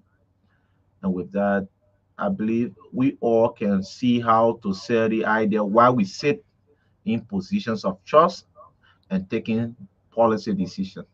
So I say thank you, and I look forward to another time that we'll talk on Definitely. issues. We will communicate in the back and then we will schedule another conversation. Okay, thank you. You're welcome. Thank you very much, sir. Melbourne, thank you so much, and thank you to the management and team of Truth FM, also Radio Former in Beaumont. We want to say thank you to all of you. Those of you who are with us on YouTube, on Instagram, on Twitter. Somebody said, they wanted to know whether we are actually on Twitter because maybe they think we're just joking. So we just we posted the link right after that person's comment that the person was watching on YouTube, but yet they wanted to actually know whether or not we were genuine about being on Twitter. Yeah, we are on YouTube, we are on Twitter, we are on Instagram. We are not joking about those things. And our strength is on the social media. From time to time, we'll be on radio, but we are on social media, pretty much all the major platforms on social media. And we are doing great. For the most part, we are gaining more traction on YouTube, like we are on Facebook. So thanks to those who have subscribed to our YouTube channels. And I want to say thank you to all of you that are following us, on YouTube and other social media platforms. But yeah, we have maybe another 10 minutes conversation here, me and Monk. We'll open the line also to all of you who may want to participate in this conversation. I think Mayborn and Truth FM, they are leaving us right now for the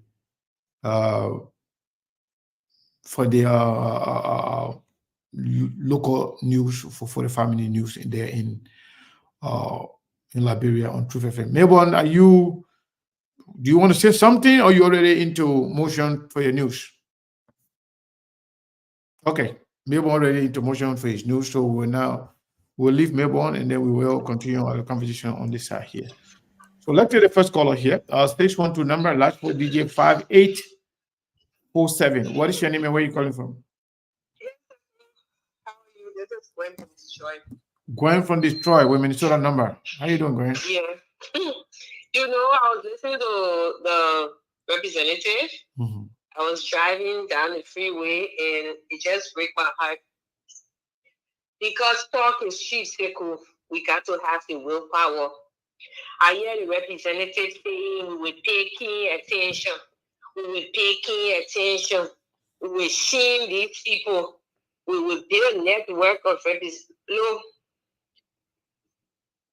The Chinese or Southeast Asians, the communist people, they are the biggest violators of every right you can think about. So for him to even say the Western companies were more hospitable back in the days, that's why the companies at that time was doing something better for Liberia, and right now our people are suffering. We own the goods. We own the properties. Just as somebody come to rent in your house and they're breaking down your room, they tear you up your property, they drill everything, and you continue to keep them there. If your own personal property, you do that. Liberia is our property. Liberia is for all of us. Look, it's not only extractive companies, extraction of diamond, and gold. We're talking about even the people extracting sand from all over the coastal line, causing huge flooding in Caldwell. Coffee flooding, and they don't take low. When they flood over there, I know because we get property over there. The place will block. All the water will go in homes because these people, and there's nobody regulating them. Say, things that we will never dare do in these people country. And I don't blame nobody, as he said. I blame leadership. So year in, year out, they come and talk about how do we do better when they come to power. And they don't, everybody go take a kickback and business go as usual. All natural resources, even coffee and cocoa, the share of it being given only to Lebanese people. They own the rights to take a cocoa to send it out of the country and export it. Why? 2 acres of cocoa in a farmer sell abroad. My child here in America, it want to hustle for it. Let me do that. Why should we, like, we take all our country resources and put it in the hands of foreigners and our people suffering? The labor law is broken. Our people don't even make $1 a day, even from the government side. Man, come on, second. All that stuff he's talking over there, we will come back here in a year and we'll see improvement. Because he's talking about shame. When he's talking about shaming nobody, we're talking about holding people accountable. And if those companies cannot perform, if they cannot do what they need to do, then they need to be fined. See, America, I got business. If I'm not meeting my building standard, I'm getting my fines double every day. Or I meet that building standard, they take me to court and they give me my fines to pay. And that's what our people need to do. Look, the country is broken. It hurts my heart that we down like this. Because all the other countries around us are developing. All I think he's talking until I speak change, I will believe it. Thank you, Gwen. Thank you so much. We appreciate it. Thank you, Sekou. All right. So let's go to Ben. Ben, the Honor Cover Sedition. Ben, are you there? Hey, the Honor Cover Sedition. Yeah, how are you guys doing? We're doing great, my brother. How are you? Quick question for you. I got a question for you and Bob. Yeah. Are the concessions that we are having now, are they better off than the ones we have in the past? If yes, then why hasn't the contract improved to where we are right now? Now, or are we getting better as a people, or it is the concessions have been better? In my opinion, I have a different opinion, but I want to hear what you guys have to say. Are the concessions better, or Liberians have getting more smarter over the years to see some of these parts? Thank you. Mo, you want to go before I go? Yeah, let me go. From my own assessment, the concessions are not better and we are getting worse off. Look, I said it on the show initially. I spent some time of my life in Bombing County. When I went to Bombing County, I was not born when LMC was around. They already left. But when you got to Bombing during those days, you could see the footprint of the Liberian Mining Company. You could see the structure that they left there. You could tell that a company was here. Our picking, I saw the bombing woods that were manufacturing woods, let's say plywood and stuff. These people were being paid. They were living in better homes. They had electricity. They had running water. You could see these things that were in place. If you are telling me that those people were living better 45 years ago as compared to today's date, then how can you make the case that we are better or the concessions agreement are better? And this brother, that's why Sekou said he need another time to come on the show. And I tell people all the time when we come, SKTV is not your regular platform. We talk about this thing because you're in the diaspora 10 years from now. If things is not put in place, you will not have a country to go back to. But people don't get it. That is why diaspora need to use this medium. We got to put ideas together. We got to bring up initiative. Look, the last time I talked to Chemiado, every important thing I always call Chemiado to get a view. Chairman said, Sarah, I'm so sick that an entire budget of all the concession agreement will give you 37 million. If you look at the kind of environmental disaster alone people are causing, and you're talking about 37 million amongst all of them combined, we might as well shut the whole goddamn thing down and diaspora can get take over. Because if you are contributing only 37 million, you're talking about diamond, you're talking about gold, you're talking about rubber, you're talking about timber, you're talking about iron ore, and you're telling me that the only thing you can contribute to a country's budget in terms of royalties is $37 million, then you're not worth operating in Liberia. So I would tell you, that our people are getting worse off and the concessions agreement are getting worse off, in as much that our politicians are also greedy, and he said it right, there is no leadership in the country. That's why I keep telling people, the people who believe that, like, bro, will make progress, you're living in fantasy because it's just not there. The leadership is not there. Our lawmakers are corrupt. So the question is, like we always ask here, where do we go from here? That's it. That's the question. So, Mark, when I was talking about the people being better, I was talking about Liberia being able to see these faults, like the way how you are able to recognize it. A lot of us are able to recognize these things now. So, could we also make the argument that those days when those concessions were signed years ago, the Liberians were not as inclined as they are today? Could we make that argument? Yeah. So if so I may say something to this. Hold on 1 second for my computer just show me signal that I didn't plug the charger. What is that? I want to make sure. Just sorry, I forgot to plug the computer, so it's giving me signal that the battery could go low. Yeah. So Ben. Yeah. You asked a very, very, very good question. And then I will tell you, are the concessions good? No, they are very bad. Are we better off as people? No, not at all. Are we actually understanding those problems? No. And the reason is very simple. Most of the people that are vocal now, most of the people that are mover and shake of things right now, they are all greedy. They're not in it for Liberia. Even this brother right now, like many other people that have passed before him, when they speak out, when they try to take these drastic actions, when they are taking these controversial positions, you know what happened? They will call them. Yeah. They will call them. They will tell him, my brother, this thing is being like this. This politics here, people can come and go. Government come and go. You will never sit here. Now you are fighting this thing here. You can't fight it. It's bigger than you. So let me tell you, we are spending over $30 million for the whole country. All of us combined. What if we give you $1 million? Can you let this thing go? Forget what this thing here, my man. All right. So, Thank you. so what I'm trying to say here, the greed from the so-called leader is the one that's killing our people.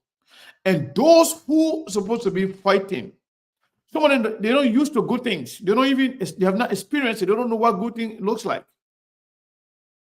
They don't. Let me tell you something. Most of the guys most of the children that were born in the 90s, they have reached voting age. But they have never lived any good life. They have never lived under any consistent and consistent with electricity or clean drinking water, internet service. What real life look like? They don't know it. They have never lived, so they feel like they are okay. They feel like whatever condition they're in now, that's what it's normal. Yeah. They don't know what good thing looks like. So that's why those of us who live, So things like electricity going on and off. Yeah. It's a normal thing to them. They think it's a normal thing. Hey man, let me tell you something. I have one of my, nephew that came recently from Africa. After a little while, he told me, he said, this country is different. I said, what happened? He said, we don't even worry about data coming finish.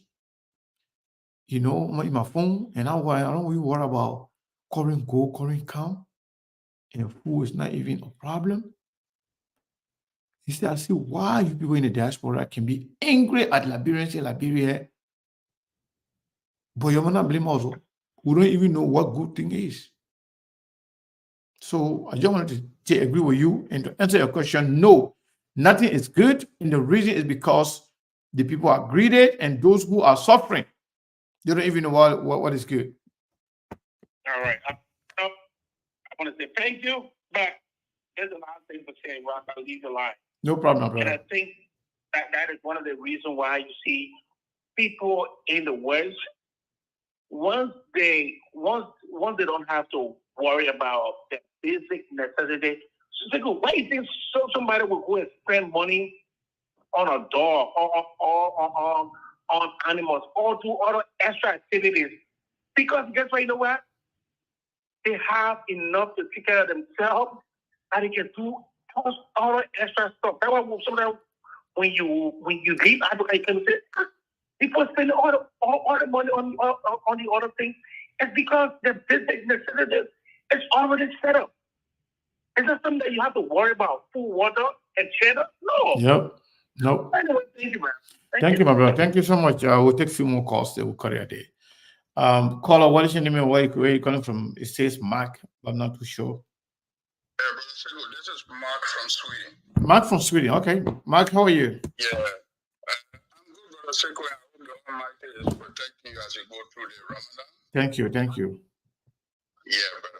Brother Sego, I'm a little bit emotional, and I want to ask you because I always call on a 1 minute, right? Mm-hmm. But tonight, I hope you give me at least 2 to 3 minutes. That's okay.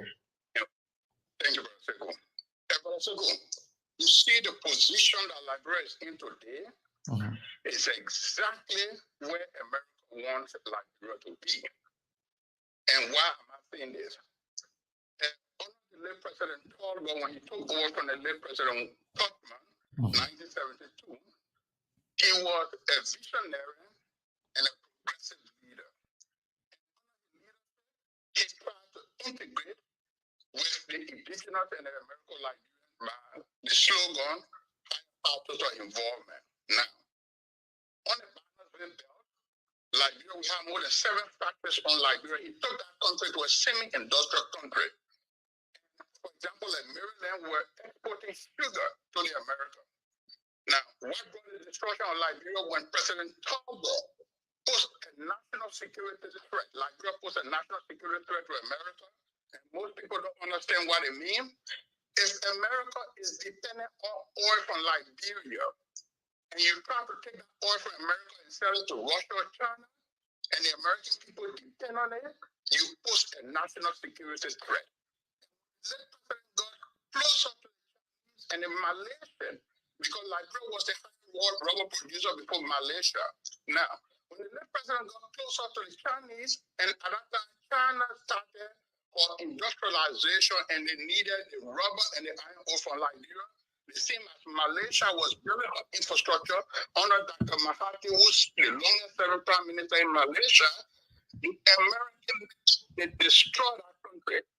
And that's one of the reasons when I hear America supporting war tribunal in Liberia, it angers me to the lot of my being. You understand? If the war tribunal is supported by a different institution, I will be very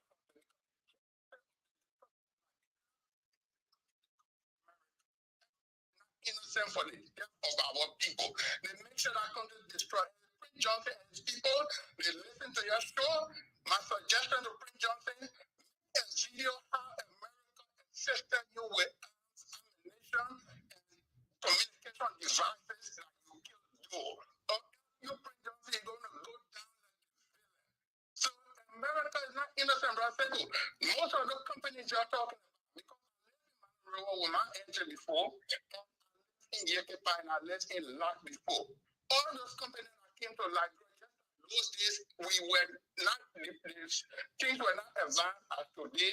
So for that reason, we saw those camps, mud houses, for our people, there was something.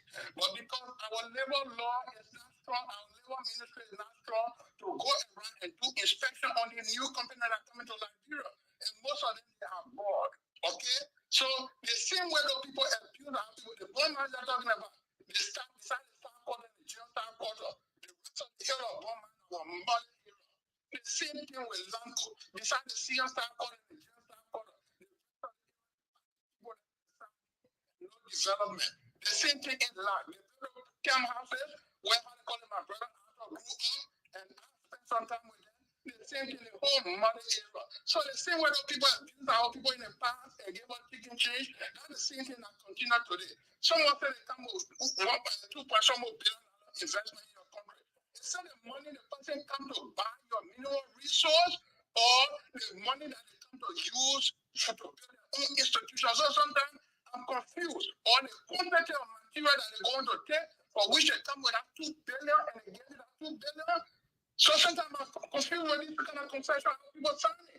And the same way the land go, okay, the same way the bogus contract for our people that we never pay anything. It's the same thing that goes on to them, my brother Seko. Until we get a good leader and nationalist and the first branch of government with the same group of mindset of people, the country is going nowhere, brother Seko. You guys will talk on this until you're tired. Thank you, brother Seko. Wow, thank you so much. Monk? Yeah. That was a loaded question. So That was loaded. But you see, even if you want to agree with him, the father, the mother, the living standard at the time was still better. People could tell you as Yeah. compared to today. That was 45, 50 years ago. You're talking about the 80s or the late 70s. Yeah, we agree that there were lapses, but this whole, you see, India and China are also developing nations in as much as they are catching up to the Western world in terms of infrastructure. But the company from Sweden and the German company, these people were building regular infrastructure for our people. That was the standard at the time. So up to today, you cannot still compare the two. I saw homes in Bombing County, and I can see a single concession agreement, whether it's Bombing or Cape-Man, are able to pull out those structures. And I'm talking like 40 years ago. I'm talking about 45 years ago. So the question is, if we are living in modern times that we're supposed to be way advanced than 40 years ago, then how can structure that are being put up, they are substandard to something? You know how I was giving one of my homeboys, I saw that thing where we are putting in Bombing County. He said improvement. I said, my brother, talk about Bay estate houses in the 70s. If the 21st century homes cannot meet the standard of something that was built 40 years ago or 45 years ago, then how do you call that an improvement? Don't think looking at chicken portrait and you talk about that development and you said it right. That's where we are stuck at. The people who are making the decision for the country, they are in the vast majority and they cannot tell anything good because they never saw it. They have yet to feel it. So they think that what is happening in Labrador is normal. It's standard. Now the question you ask yourself, like you always ask, Seko, where do we go from here? And I talk about people in the diaspora, like, let me tell you something. There is a mass exodus happening in this country. The only difference is the media is not highlighting it. There are more people leaving this country. You won't tell. I tell anybody, go to Accra and stand to the airport. From Australia, from London, from Canada, from America, people are moving back home in their droves. Even African American are looking for an alternative. They are moving. Some of them going to Mexico, some of them going back to the Caribbean. The vast majority of them are going to Ghana. The reason being because these countries are making investment into the future. If you were to live in America, I told one of my homeboys, I said, Ghana is a British colony. If Americans should be living in America, they should be going to Liberia because Ghana and America have no relationship, but those people are able to generate more than $3 billion in a single year just from tourism. That is almost 5 times our national budget. Can you imagine that in a single year? Why do you think that's happening? Because they're going to this country, they see running water, they see stable electricity, they see roads, they see hospital, they see shopping center.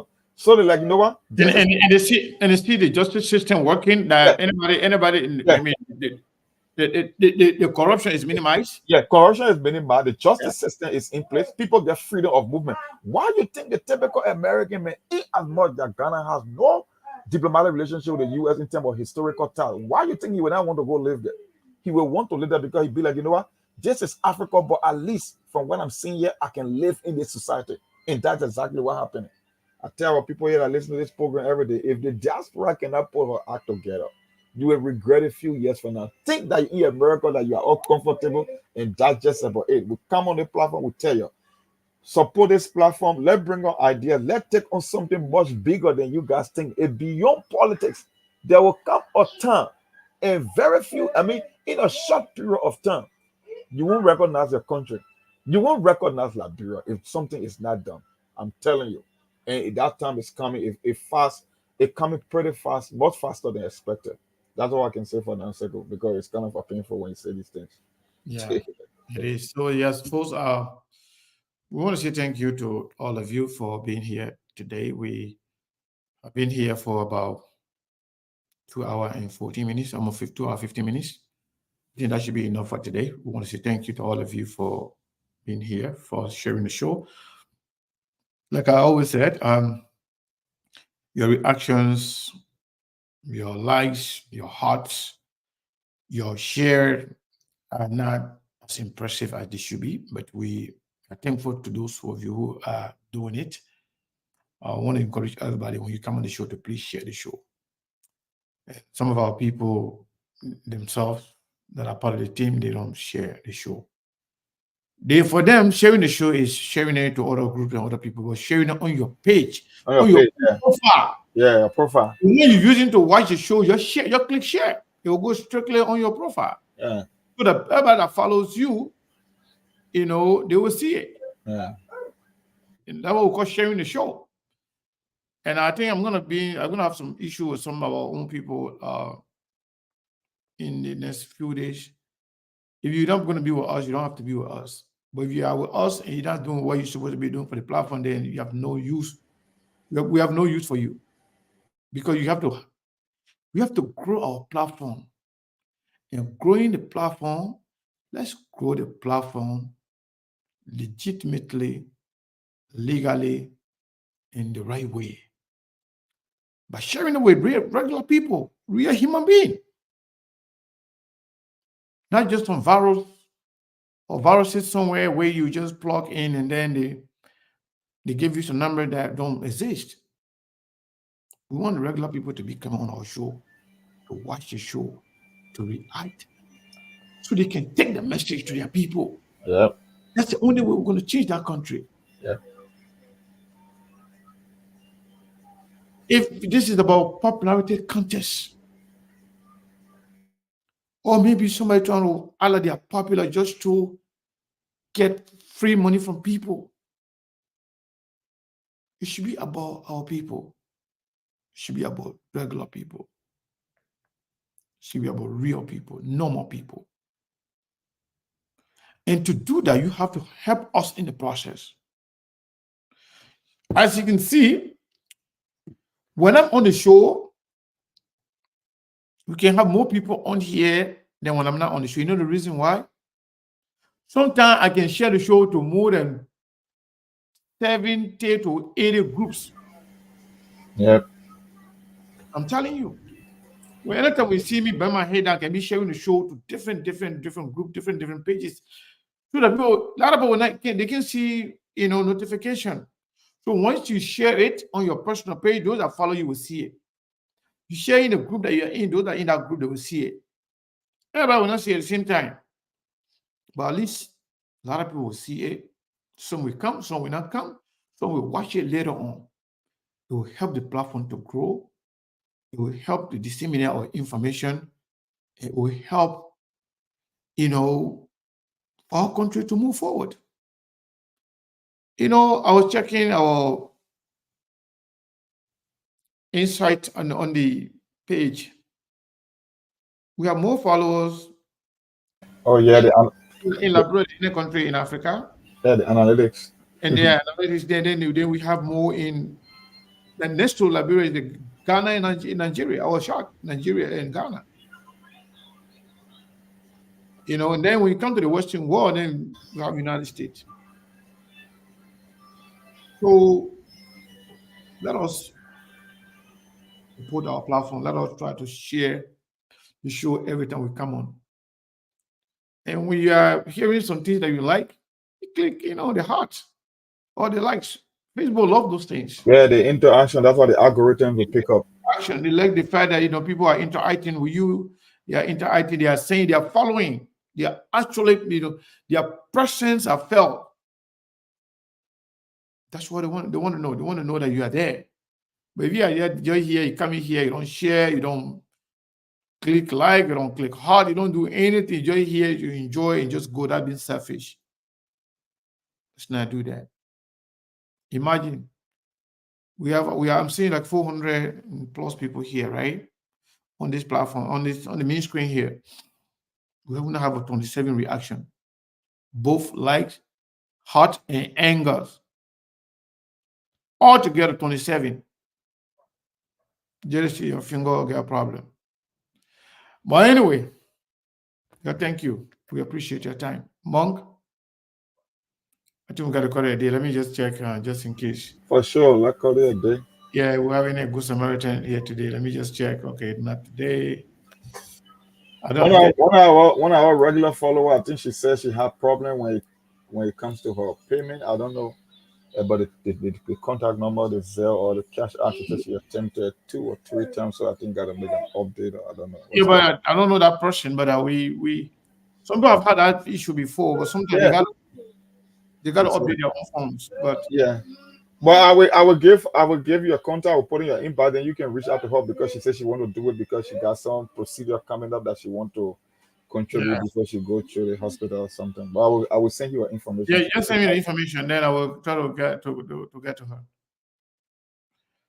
So Monk, that's it, right? You have nothing else to say, right? Oh, nothing else to say for the day. We're going to call it a day. Thank you, Monk, and thank you, everybody. We appreciate your time. We love you all, and we'll see you tomorrow.